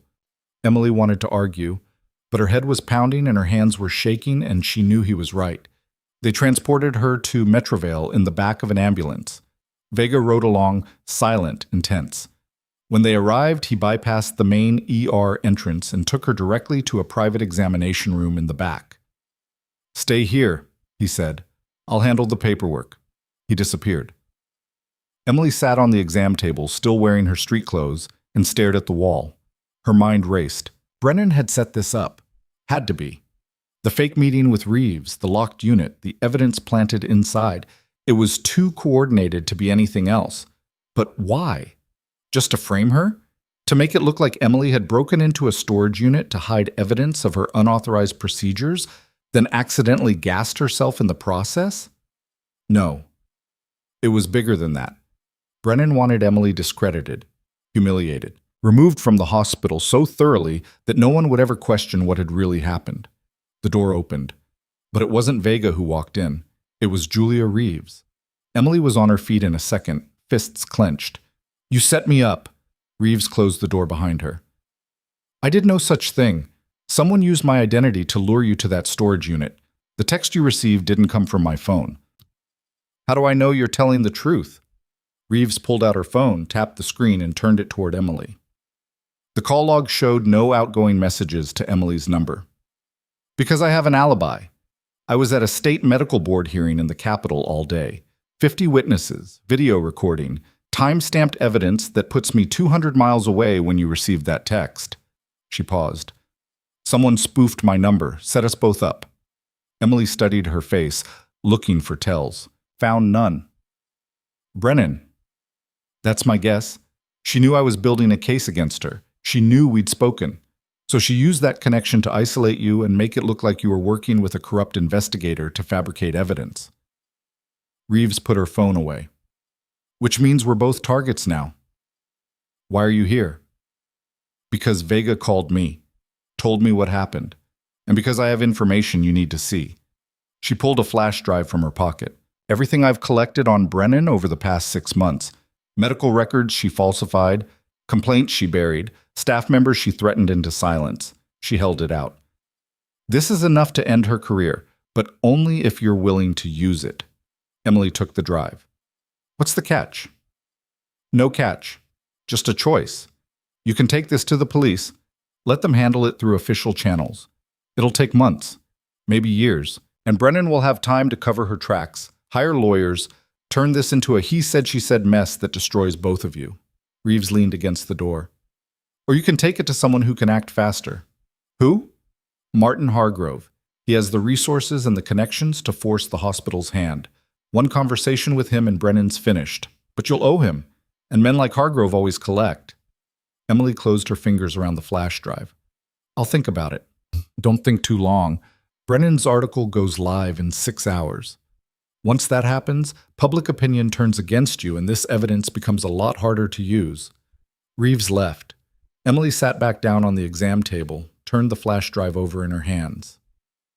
6 hours. Not a lot of time, but maybe enough. Vega returned with a tablet and a cup of coffee that smelled like it had been sitting in a pot since last week. LabWorks processing. Should have results in an hour. How are you feeling? Like someone tried to kill me. Yeah, that's about right. He sat down in the chair across from her. The police are going to want to interview you tonight, and hospital administration is already asking questions. This is going to get messy. It's already messy, Vega nodded. Reeves gave you something. Emily showed him the flash drive. He exhaled slowly. You know what's on there? Evidence that Brennan's been covering up malpractice for months, maybe longer, and you're thinking about using it. I don't have a choice. If I don't move first, she buries me. Vega leaned back, rubbed his face. Okay. Let's say you go public with this. Let's say you hand it to Hargrove or the police or Channel 7. What happens next? Brennan gets investigated. Maybe she gets fired. Maybe she loses her license. But you know what else happens? Every case she's ever touched gets scrutinized. Every patient she's treated. Every surgery she's performed. And some of those cases, they're going to have complications. Deaths. Things that weren't her fault but will look suspicious under a microscope. He paused. And you'll be the one who opened that door. You'll be the whistleblower who destroyed careers and reputations. Some people will call you a hero. Most will call you a traitor. Emily met his eyes. What would you do? Vega smiled, tired and grim. I'd burn it all down, but I'm old and bitter, and I've got nothing to lose. You're young. You've got a whole career ahead of you, maybe one that doesn't involve making enemies of everyone you work with. I tried that. It didn't work. No, I guess it didn't. He stood. Whatever you decide, I've got your back. But decide fast, because Brennan's not going to wait for you to make up your mind. He left Emily alone with the flash drive and the coffee and a decision that felt like it weighed 1,000 pounds. She made the call at 2 a.m. Martin Hargrove answered on the second ring, voice alert like he hadn't been sleeping. Ms. Hayes, I was wondering when I'd hear from you. I need to meet with you tonight. It's urgent. I'm listening? Not over the phone. In person. A pause. My office, downtown. Hargrove Tower, 15th floor. I'll have security let you in. Emily drove there in the pre-dawn darkness. The city was empty, streetlights reflecting off wet pavement from a rain she hadn't noticed. Hargrove Tower loomed above the skyline, all glass and steel and money. Security met her at the entrance, checked her ID, and escorted her to a private elevator. She rode up in silence, watching the city shrink below her through the glass walls. The elevator opened directly into Hargrove's office. It was massive, floor-to-ceiling windows overlooking downtown, furniture that probably cost more than Emily made in a year, artwork that looked like it belonged in a museum. And sitting behind a desk the size of a small car was Martin Hargrove, still in the same suit, looking like he ran on caffeine and willpower instead of sleep. Ms. Hayes, he gestured to a chair. Please. Emily sat. She pulled out the flash drive and set it on the desk between them. Hargrove looked at it. What am I looking at? Evidence that Dr. Sylvia Brennan has been falsifying medical records, covering up surgical complications, and retaliating against staff members who questioned her judgment. 6 months of documentation, names, dates, case numbers. Hargrove picked up the flash drive, turned it over in his fingers. Where did you get this? Does it matter? It does if I'm going to use it. Chain of custody, credibility. I need to know this is legitimate. It came from someone at the state medical board, someone who's been investigating complaints against Metrovale for the past year. Hargrove's expression didn't change. Julia Reeves. Emily blinked. You know her? I know everyone who matters in this city. Reeves has been a thorn in the medical establishment side for years. She's good at her job. Maybe too good. He plugged the flash drive into his computer, pulled up files, and started reading. His face remained neutral, but his eyes moved fast, scanning pages of documentation. After 5 minutes, he leaned back. This is damning. If even half of this is accurate, Brennan should have lost her license years ago. So you'll help me? Help you? Hargrove smiled, but it didn't reach his eyes. Ms. Hayes, I'm going to do more than help you. I'm going to end Sylvia Brennan's career, but not for you. Emily's stomach tightened. Then why? Because my daughter almost died due to incompetent medical care. And when I started asking questions about Metrovale's quality standards, I found a pattern of negligence that's been swept under the rug for years. Brennan's just one part of it. He closed the laptop. I've been looking for leverage. You just handed it to me. What are you going to do? I'm going to call an emergency board meeting, present this evidence, demand a full investigation, and I'm going to make it very clear that if Metrovale doesn't clean house immediately, I'll pull every dollar of funding I've ever given them and take it somewhere that actually cares about patient safety. He stood. Brennan will be suspended by noon, terminated within the week, and anyone who helped her cover this up will go down with her. Emily stood too. What about me? What about you? Brennan's planning to publish an article that destroys my reputation. If you move against her, she'll accelerate that. Make it worse. Hargrove walked to the window, looked out over the city. The article goes live at 8 a.m. I'm aware. I have people monitoring the Tribune's editorial process. He turned. But here's what Brennan doesn't know. I own 40% of the Tribune's parent company. One phone call, and that article never sees print. Emily stared at him. You can do that? I can do a lot of things, Ms. Hayes. Money buys influence. Influence buys control. And control means I decide who wins and who loses. He moved closer. But I don't do favors for free. If I kill Brennan's article and destroy her career, you owe me. Owe you what? Your loyalty, your expertise, your willingness to work with me when I need someone who actually knows what they're doing in a medical crisis. He paused. I'm building something. A private medical initiative that focuses on combat-level trauma care for civilian applications. I want you to lead it. Full salary, benefits, autonomy. But when I call, you answer. Emily's mind raced. This was a deal with the devil, trading one form of control for another. But it was also a lifeline, a way out of the mess Brennan had created, a chance to actually do the work she was trained for. I need time to think about it. You have until sunrise. After that, the offer expires and you're on your own. Hargrove returned to his desk. Security will show you out. Emily walked to the elevator in a daze. The doors closed and she rode down in silence, watching the city rise up to meet her. By the time she reached the ground floor, she'd made her decision. She pulled out her phone and called Hargrove's number. He answered immediately. That was fast. I'll do it, on one condition. I'm listening. I want Vega on my team. Non-negotiable. A pause. Done. Welcome to the winning side, Ms. Hayes. The line went dead. Emily stood in the empty lobby holding her phone and tried to convince herself she'd just made the right choice. She wasn't sure she believed it, but she didn't have time for doubt. She drove back to her apartment, showered, changed into clean clothes, and waited for sunrise. At 7:45 a.m., her phone rang. Unknown number. She answered. Hayes, this is Amanda Sterling. We need you at the hospital, immediately. There's been a development. Emily's pulse kicked up. What kind of development? The kind that requires your presence. Conference room A, 15 minutes. Sterling hung up. Emily grabbed her keys and drove. The hospital was already buzzing when she arrived. Staff clustered in hallways, whispering. Residents stared at their phones with shocked expressions.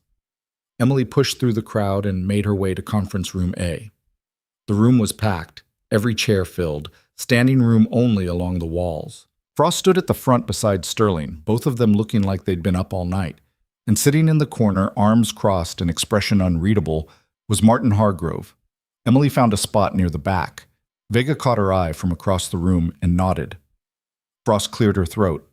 The room fell silent. "Thank you all for coming on short notice," Frost said. Her voice was steady, but Emily could hear the strain underneath. "I'm going to get straight to the point. This morning, the hospital board received evidence of serious misconduct involving Dr. Sylvia Brennan. The evidence includes falsified medical records, covered-up surgical complications, and documented instances of retaliation against staff members who reported concerns." Murmurs rippled through the room. Frost held up a hand for silence. Based on this evidence, the board has voted to immediately suspend Dr. Brennan pending a full investigation. She has been escorted from the premises and her medical privileges have been revoked. The murmurs turned to shocked exclamations. Emily scanned the room but didn't see Brennan anywhere. Sterling stepped forward. "Additionally, we will be conducting a comprehensive review of all cases Dr. Brennan has been involved with over the past 2 years. Any staff members who have information relevant to this investigation are encouraged to come forward. And to be clear, there will be no retaliation against whistleblowers. Anyone who attempts to intimidate or silence witnesses will face immediate termination." Frost took over again. "We understand this is a difficult time for everyone, but I want to assure you that this hospital is committed to transparency and accountability. We will not tolerate misconduct at any level. If you have concerns, bring them to me or to Ms. Sterling directly." She paused, glanced at Hargrove, then continued. "There's one more thing. As part of our commitment to improving patient care and staff development, Mr. Hargrove has generously agreed to fund a new trauma training initiative. This program will be led by Emily Hayes, who many of you know demonstrated exceptional skill during last week's mass casualty event." Every head in the room turned toward Emily. "Ms. Hayes will be promoted to the newly created position of lead trauma specialist," Frost continued. "She will work directly with our surgical residents to provide advanced training in emergency procedures and field medicine techniques. Dr. Leon Vega will serve as medical director for the program." The room erupted. Some people clapped. Others looked stunned. A few residents in the front row exchanged glances that clearly said they had opinions about a nurse being promoted above them. Emily kept her expression neutral and tried not to think about how fast her life had just changed. Frost dismissed the meeting. The crowd dispersed slowly, people clustering in small groups to whisper and speculate. Emily started toward the exit, but Sterling intercepted her. "Ms. Hayes, a word." They stepped into an empty hallway. Sterling's expression was hard to read. "That was quite a performance in there," Sterling said. "I didn't ask for any of this." "No, but you benefited from it. Hargrove made it very clear that your promotion was non-negotiable, which makes me wonder what you gave him in exchange." Emily met her stare. "I gave him the truth about what's been happening at this hospital. If that makes you uncomfortable, maybe you should ask yourself why." Sterling's jaw tightened. "Be careful, Ms. Hayes. You just made some very powerful friends, but you also made enemies. And in a hospital, enemies can be dangerous."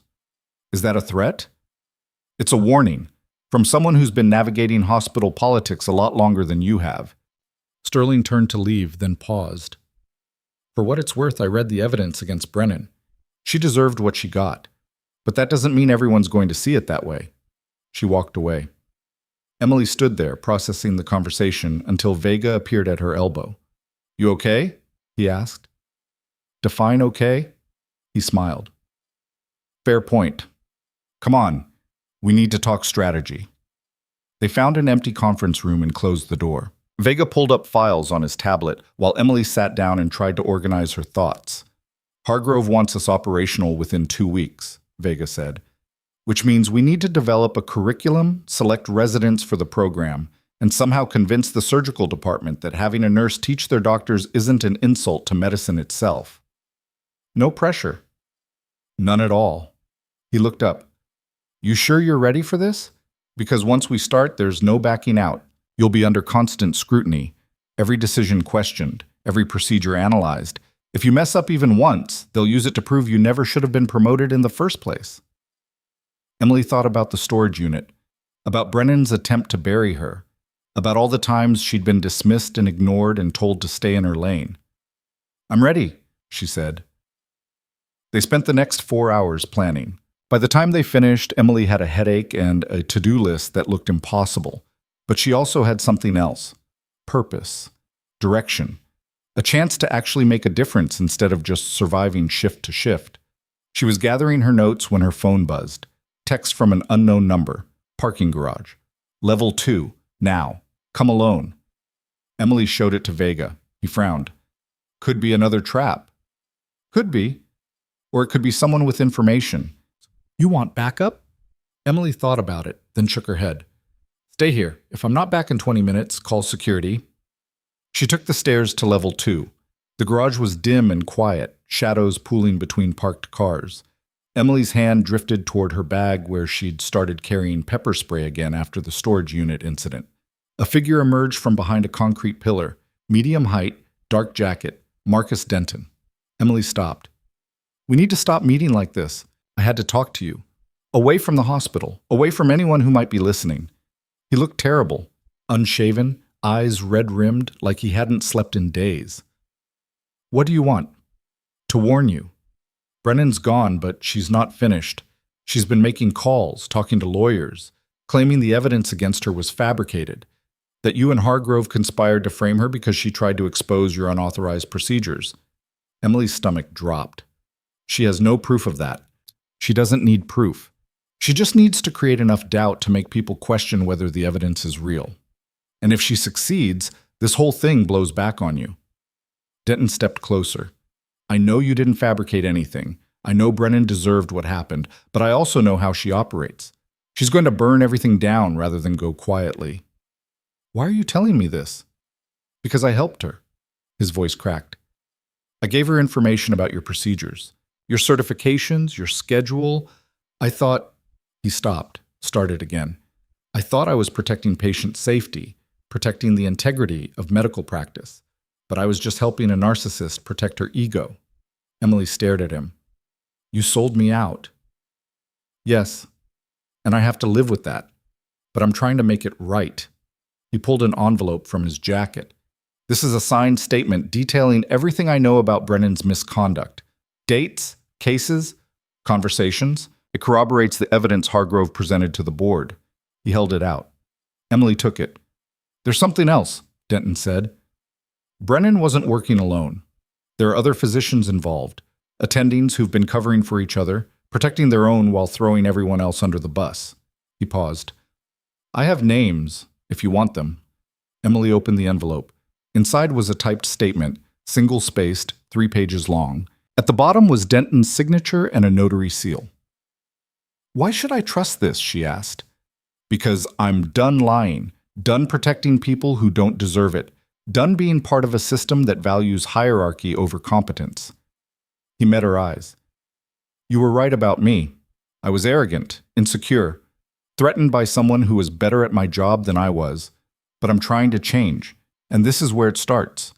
Emily folded the statement and put it back in the envelope. I'll give this to Hargrove's legal team. They'll know what to do with it. Denton nodded. One more thing. Brennan kept files, paper files, in a storage locker outside the city. More evidence of misconduct, cases she buried, complaints she destroyed. If you can get access to those files, it's game over for her and everyone she protected. Where? He gave her an address. The lock code is her medical license number. Be careful. If she finds out you're looking, she'll destroy everything. Emily memorized the address. Thank you. Don't thank me. Just make sure this means something. Make sure it changes things. He walked away, disappearing into the shadows between cars. Emily stood there, holding the envelope, and felt the pieces starting to fall into place. Brennan had tried to bury her, had almost succeeded. But now Emily had evidence, witnesses, momentum. And she wasn't going to stop until everyone who'd enabled Brennan's behavior paid the price. She headed back upstairs, found Vega, and filled him in. His expression went from concerned to determined. We need to move fast, he said. If Brennan's already working with lawyers, she'll be trying to destroy evidence. We have to get to those files before she does. Tonight? Now. They took Vega's car. The drive to the storage facility took 40 minutes. It was a different location from the one where Emily had been attacked. Newer, better lit, with security cameras visible at every corner. They found Brennan's unit near the middle of the complex. Emily punched in the license number. The lock clicked open. Inside was a filing cabinet, a desk, and boxes stacked floor to ceiling. Emily pulled on gloves and started going through files. Patient records, incident reports, emails. All of it meticulously organized and completely damning. She kept everything, Vega said, flipping through a box. Every mistake, every cover-up, like she thought she might need leverage someday. Emily found a folder labeled with her own name. Inside were photographs, surveillance logs, documentation of every procedure she'd performed over the past year. Brennan had been watching her the entire time, building a case, waiting for the right moment to strike. At the bottom of the folder was a handwritten note. Insurance. If Hayes becomes a problem, use this to destroy her credibility before she can threaten us. The word us was underlined twice. Emily showed it to Vega. His face went pale. This was bigger than Brennan, he said. This was organized. Multiple physicians working together to protect themselves. They loaded everything into the car. 3 boxes of files. Enough evidence to take down half the surgical department if it came to that. By the time they got back to the hospital, it was nearly midnight. Vega carried the boxes to his office, while Emily called Hargrove and filled him in. "Excellent work," Hargrove said. "Bring everything to my office tomorrow morning, 9 a.m. My legal team will review it and will decide how to proceed." "What about Brennan?" "Leave her to me. By the time I'm done, she won't be able to practice medicine in this country again." The line went dead. Emily sat in Vega's office, surrounded by boxes of evidence, and felt the exhaustion finally catch up with her. She'd been running on adrenaline and coffee for 2 days straight. Her body was starting to shut down. "Go home," Vega said. "Get some sleep. We'll deal with this tomorrow." Emily nodded and stood. But as she reached the door, her phone buzzed. Another text. Unknown number. "You think you've won? You haven't. Check your email." Emily's hands shook as she opened her email app. The message was from an anonymous account. No subject line, just an attachment. She downloaded it, a video file. She hit play. The screen showed a hospital hallway, night shift, low lighting, and there was Emily, walking into a supply closet. The timestamp was from 3 weeks ago. The video cut to inside the supply closet, Emily pulling medications from a locked cabinet, filling syringes. No physician's order visible, no documentation. It looked exactly like what it wasn't, a nurse stealing controlled substances. The video ended. A new message appeared on screen. "Your career ends tomorrow. Unless you walk away now, drop the investigation, resign quietly, or this goes to the DEA and you spend the next 10 years in prison." Emily's phone slipped from her fingers and clattered to the floor. Vega picked it up, watched the video, and his expression went dark. "It's fake," he said. "Has to be. Deepfake technology. Edited footage." "Can you prove that?" He didn't answer, because they both knew the truth. Even if it was fake, it looked real, and in the court of public opinion, looking real was all that mattered. Someone had just handed Emily a choice. Destroy Brennan and everyone connected to her, or save herself and let them all walk away. Emily looked at the boxes of evidence, at Vega's worried face, at her phone screen still displaying that final message, and she realized this wasn't over. It was just beginning. Emily stared at the frozen image on her phone screen for 10 seconds. Then she made a decision that surprised even herself. "Send it," she said. Vega looked at her like she'd lost her mind. "What?" "I said send it. To the DEA, to the police, to whoever wants to see it." Emily's voice was steady. "Because I know something they don't." "Which is?" 3 weeks ago on that date, I wasn't working night shift. I was in court testifying as an expert witness for a veteran's disability case. 40 people saw me there, including 2 federal judges. She picked up her phone. "This video is fake, and whoever made it just handed me proof that Brennan's willing to commit federal crimes to save herself." Vega's expression shifted from worry to something that looked like respect. "You want to bait her into making another mistake. I want to force her hand, make her think she's won so she gets sloppy." Emily pulled up her contacts. "I need a forensic video analyst, someone who can prove this footage was manipulated." "I know someone, former FBI, works as a private consultant now." Vega was already dialing. Give me an hour. While Vega made calls, Emily sat down at his computer and started going through the files they'd pulled from Brennan's storage unit. The more she read, the worse it got. Surgical complications blamed on nursing staff, post-op infections attributed to patient noncompliance, when the real cause was inadequate sterile technique. Deaths that should have triggered peer review but somehow disappeared from the record. And through it all, one name kept appearing: Dr. Raymond Kirsch, the attending surgeon who'd nearly let Monica Villard bleed out, the man who'd put a commendation in Emily's file while simultaneously covering up his own mistakes. Emily pulled his file, read it twice, then called Hargrove. He answered on the first ring. "It's late, Miss Hayes." Kirsch was part of it. He's been covering for Brennan for at least 2 years, maybe longer. Silence on the other end. Then, "You have proof?" Patient files. Incident reports that were filed and then mysteriously closed without investigation. All of them signed off by Kirsch. Emily paused. He's the one who should have caught Brennan's mistakes. Instead, he buried them. "Send me everything. Tonight. I'll have my legal team review it before the board meeting tomorrow." "There's something else. Someone sent me a deepfake video. Makes it look like I was stealing medications. They're using it to blackmail me into dropping the investigation." Hargrove's voice went cold. "Do you know who sent it?" "Not yet, but I'm going to find out." "Good. When you do, let me know. I'll make sure they regret it." He paused. "Get some rest, Ms. Hayes. Tomorrow's going to be a long day." The line went dead. Emily worked through the night. By 6 a.m., she had a complete timeline of Brennan's misconduct, cross-referenced with Kirsch's involvement, organized into a presentation that would make any prosecutor weep with joy. Vega's forensic analyst had confirmed the video was fake, created using editing software and stock footage spliced together. The analyst had even identified the source files used to create it. At 8 a.m., Emily's phone rang. Unknown number. She answered. "This is Detective Sarah Mora, Metrovale Police. I need you to come to the station. We have some questions about the incident at the storage facility." Emily's stomach tightened. "Am I being charged with something?" "Not at this time, but we've received information that suggests you may have been involved in breaking and entering at a second storage facility last night. We'd like to hear your side of the story." "I'll be there in an hour, with my attorney." She hung up and immediately called Hargrove, told him what was happening. "Don't go to the police station," he said. "Come to my office. I'll have my legal team meet you there, and I'll make some calls." Emily drove to Hargrove Tower on empty streets that felt too quiet. When she arrived, Hargrove's assistant was waiting in the lobby to escort her up.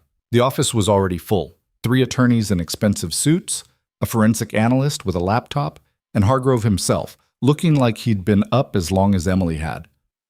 "Detective Mora is a friend of Brennan's," Hargrove said without preamble. "Medical school classmates. She's trying to help Brennan build a case against you before the board meeting this afternoon." Emily sat down heavily. "How bad is this?" "It would be bad if we didn't have leverage." Hargrove nodded to one of the attorneys who pulled up a video on a large monitor. "This is surveillance footage from the storage facility you visited last night. Time-stamped, showing you and Dr. Vega entering Unit 47 with a key. Not breaking in, not forcing entry.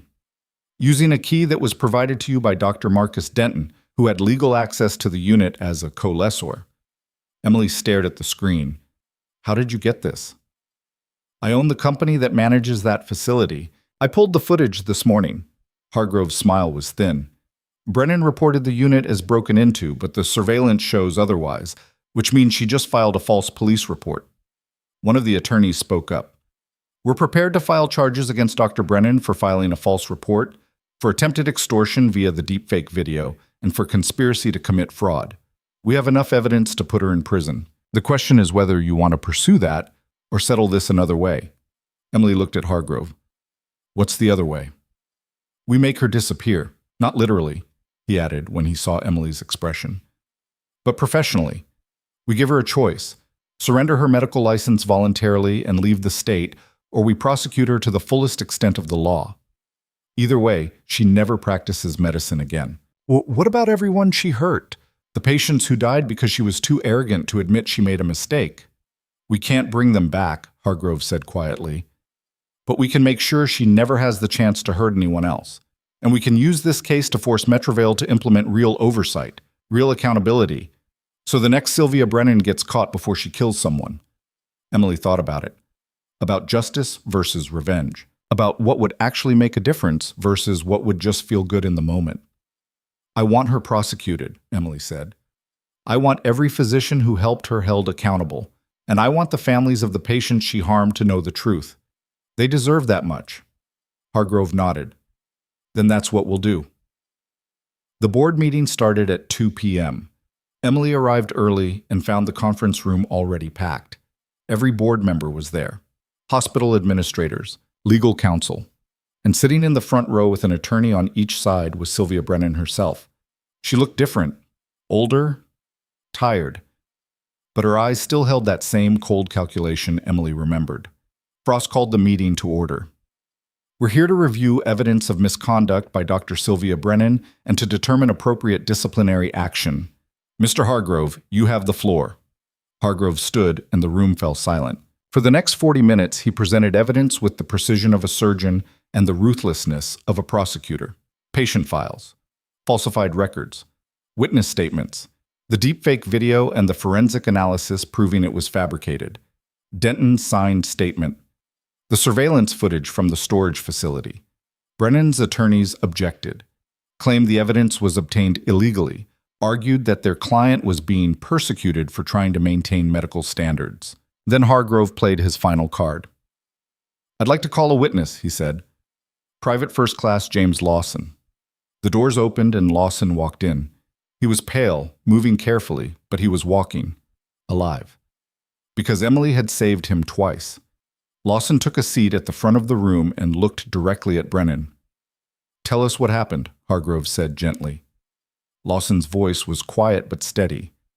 I was told that Dr. Brennan filed a complaint claiming Ms.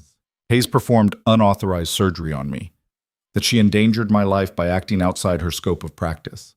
He paused. That's a lie. Ms. Hayes saved my life. Twice. Once when I came in from the training accident and once when I started bleeding internally. If she hadn't done what she did, I'd be dead, and Dr. Brennan knows it. Brennan's attorney started to object, but Hargrove cut him off. We have 17 other soldiers who are willing to testify to the same thing. We have Natalie Hargrove, who owes her life to Ms. Hayes' quick action. We have Dr. Leon Vega, who observed Ms. Hayes' work and confirmed she acted with extraordinary skill under impossible circumstances. He turned to face the board. The only person who endangered patients at Metrovale Medical Center is sitting right there. And if you don't remove her permanently, I will pull every dollar of funding I've ever given this hospital and make sure everyone in this city knows why. The room erupted. Board members argued. Attorneys shouted objections. Frost called for order and got ignored. Then Brennan stood. Enough, she said. Her voice cut through the chaos like a scalpel. I don't need to listen to this circus. She turned to her attorneys. We're done here. Dr. Brennan, one of them started. I said we're done. She looked at Emily for the first time since the meeting started. You think you've won. You think you've proven something. But all you've done is show that the rules don't apply to people like you. That if you're willing to break enough protocols and make the right friends, you can get away with anything. Emily stood. The only person who broke the rules was you. I saved lives. You ended them. Brennan's face twisted. You're a nurse. You'll always be a nurse. No matter what title they give you, no matter how many people you impress, you'll never be a real doctor. And everyone in this room knows it. You're right, Emily said. I'll never be a doctor, because I don't need a title to do the work. I just need the skill. And apparently that's something you never had. Brennan moved toward her. One of the attorneys grabbed her arm. She shook him off. You ruined my career, Brennan hissed. No, you did that yourself. I just made sure everyone knew about it. Frost's voice cracked like a whip. Dr. Brennan, sit down, now. Brennan didn't move. For a long moment, she just stared at Emily. Then she smiled, cold and sharp. I'm not going to prison, she said, and I'm not going to let you destroy everything I've built. She pulled something from her purse, a syringe, filled with clear liquid. The room froze. Brennan, don't, Frost started. But Brennan was already moving. She lunged at Emily, syringe raised. Emily's combat training kicked in before her conscious mind registered the threat. She sidestepped, grabbed Brennan's wrist, and twisted. The syringe fell. Brennan stumbled. Emily swept her legs and put her on the ground in 2 seconds flat. Security rushed in. They pulled Brennan to her feet while she screamed obscenities and threats. Emily stood back, breathing hard, watching as they dragged her toward the door. Brennan twisted in their grip one last time. "This isn't over." "Yes, it is," Emily said quietly. "You just assaulted someone in front of 20 witnesses. You're finished." The security guards hauled Brennan out. The door slammed, and the conference room erupted into shocked conversation. Frost looked like she'd aged 10 years in 10 seconds. "Meeting adjourned. Board members, my office, now." Everyone filed out except Emily, Hargrove, and Vega. "Well," Vega said, "that was dramatic." "That was attempted murder," Hargrove corrected. He picked up the fallen syringe with a handkerchief. "We'll want this analyzed. My guess is it's something fast-acting, probably meant to look like anaphylaxis or cardiac arrest." Emily leaned against the table, trying to stop her hands from shaking. She was going to kill me, in front of everyone. "She was desperate," Hargrove said. "Desperate people do stupid things, and she just gave us everything we need to put her away for a very long time." The police arrived 20 minutes later. Detective Mora led the response team, and her expression when she saw Emily was complicated. "Ms. Hayes," she said, "I need to take your statement." Emily told her everything. Mora wrote it down without comment. When Emily finished, Mora closed her notebook. "For what it's worth," Mora said quietly, "I was wrong about you. Brennan told me you were unstable, dangerous, that you were using your military background to intimidate staff and perform procedures you weren't qualified for." She paused. "I should have looked deeper. I'm sorry." "You believed your friend." "I believed someone who was lying to protect herself. That's on me." Mora stood. "Doctor, Brennan is being held on charges of assault with a deadly weapon, attempted murder, and filing false police reports. She'll be arraigned tomorrow. If you want to press charges, the DA will want to talk to you." "I'll be there." Mora left. Emily sat in the empty conference room and let herself feel the exhaustion, the relief, the bone-deep weariness that came from fighting a battle she'd never asked for and barely survived. Vega sat down beside her. "You okay?" "Ask me tomorrow." "Fair enough." He pulled out his phone. "I just got a text from Frost. The board voted unanimously to terminate Brennan's employment and revoke her privileges. They're also launching a formal investigation into Kirsch and anyone else who was involved." "Good." "And they approved Hargrove's proposal. Your trauma training program is officially a go. Full funding, full autonomy." He looked at her. "You won, Hayes." Emily didn't feel like she'd won. She felt like she'd survived. There was a difference, but maybe that was enough. The next week passed in a blur. Brennan was denied bail after the DA presented evidence of her attempt to flee the country. Kirsch was suspended pending investigation. 3 other attending physicians were placed on administrative leave while the board reviewed their cases. The story broke in the media. Local news picked it up first, then regional outlets, then national networks. Emily's face was plastered across screens with headlines that called her a hero, a whistleblower, a combat medic who'd exposed corruption in a major hospital. She hated every second of it, but she showed up for every interview, every press conference, every opportunity to tell the truth about what had happened. Because the patients who'd been harmed deserved to have their stories told, and the staff members who'd been silenced deserved to know they weren't alone. 2 weeks after the board meeting, Emily stood in front of a classroom full of surgical residents and introduced herself. "I'm Emily Hayes," she said, "and I'm going to teach you how to save lives when everything goes wrong. When you don't have equipment, when you don't have backup, when all you have is your training and your hands and a patient who's going to die if you hesitate." The residents stared at her. Some looked skeptical. Others looked curious. A few looked genuinely interested. "I'm not a doctor," Emily continued. "I'm a nurse and a former combat medic, which means I've seen things most of you will never experience. I've performed surgery in the back of a moving vehicle. I've intubated patients under mortar fire. I've made decisions in 3 seconds that you'll spend 3 hours debating in a conference room." She paused. "I'm not here to replace your medical education. I'm here to fill in the gaps. to teach you the things they don't cover in textbooks, to make sure that when someone's life depends on you, you don't freeze. She clicked to the first slide, a photo of Tyler Moss recovering in the ICU. This is Tyler Moss, 19 years old, compound fracture, hemothorax, would have died if I'd waited for imaging or consulted protocol or asked permission. She clicked to the next slide. James Lawson. This is James Lawson, also 19, massive internal bleeding. Would have died on the table if I'd followed the rules instead of trusting my training. She clicked through more slides. Monica Villard, Natalie Hargrove, 17 National Guard soldiers. These people are alive because someone was willing to act when everyone else froze, because someone valued competence over hierarchy, because someone refused to let policy matter more than patience. She turned to face the residents. That's what I'm going to teach you, how to be that person, whether you want to learn or not. A hand went up in the back. Emily nodded. Dr. Denton said you performed an exploratory laparotomy with vascular repair in a field setting, the resident said. Is that true? Yes. But you're not a surgeon. No.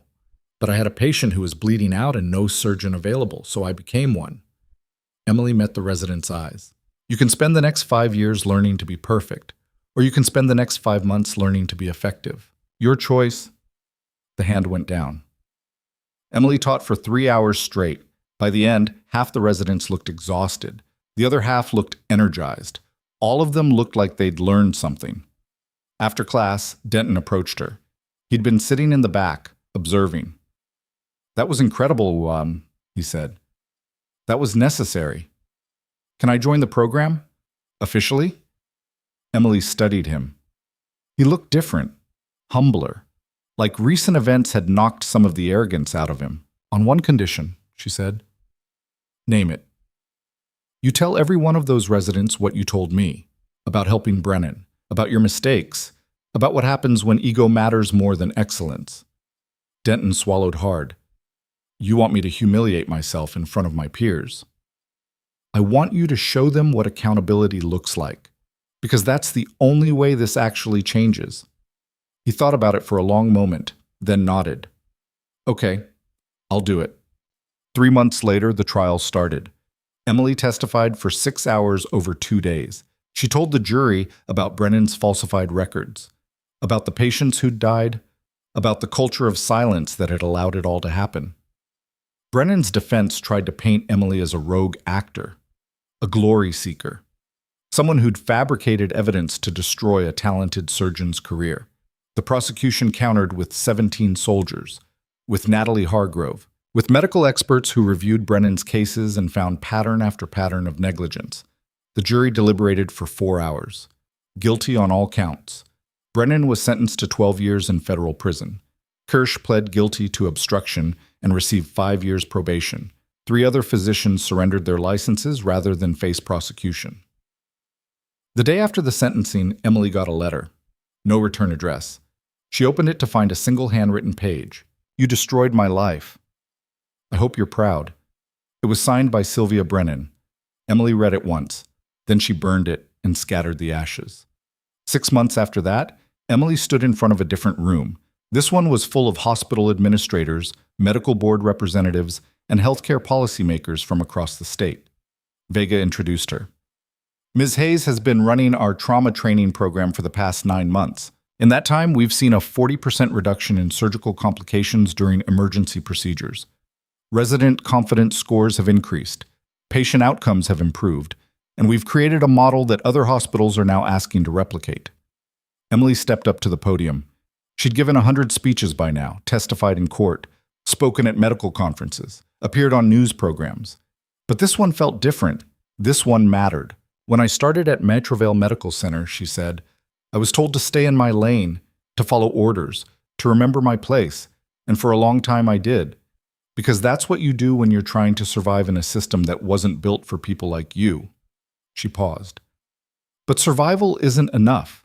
Not when people are dying because the system values credentials over competence, hierarchy over skill, protecting reputations over protecting patients. She clicked to a slide showing statistics.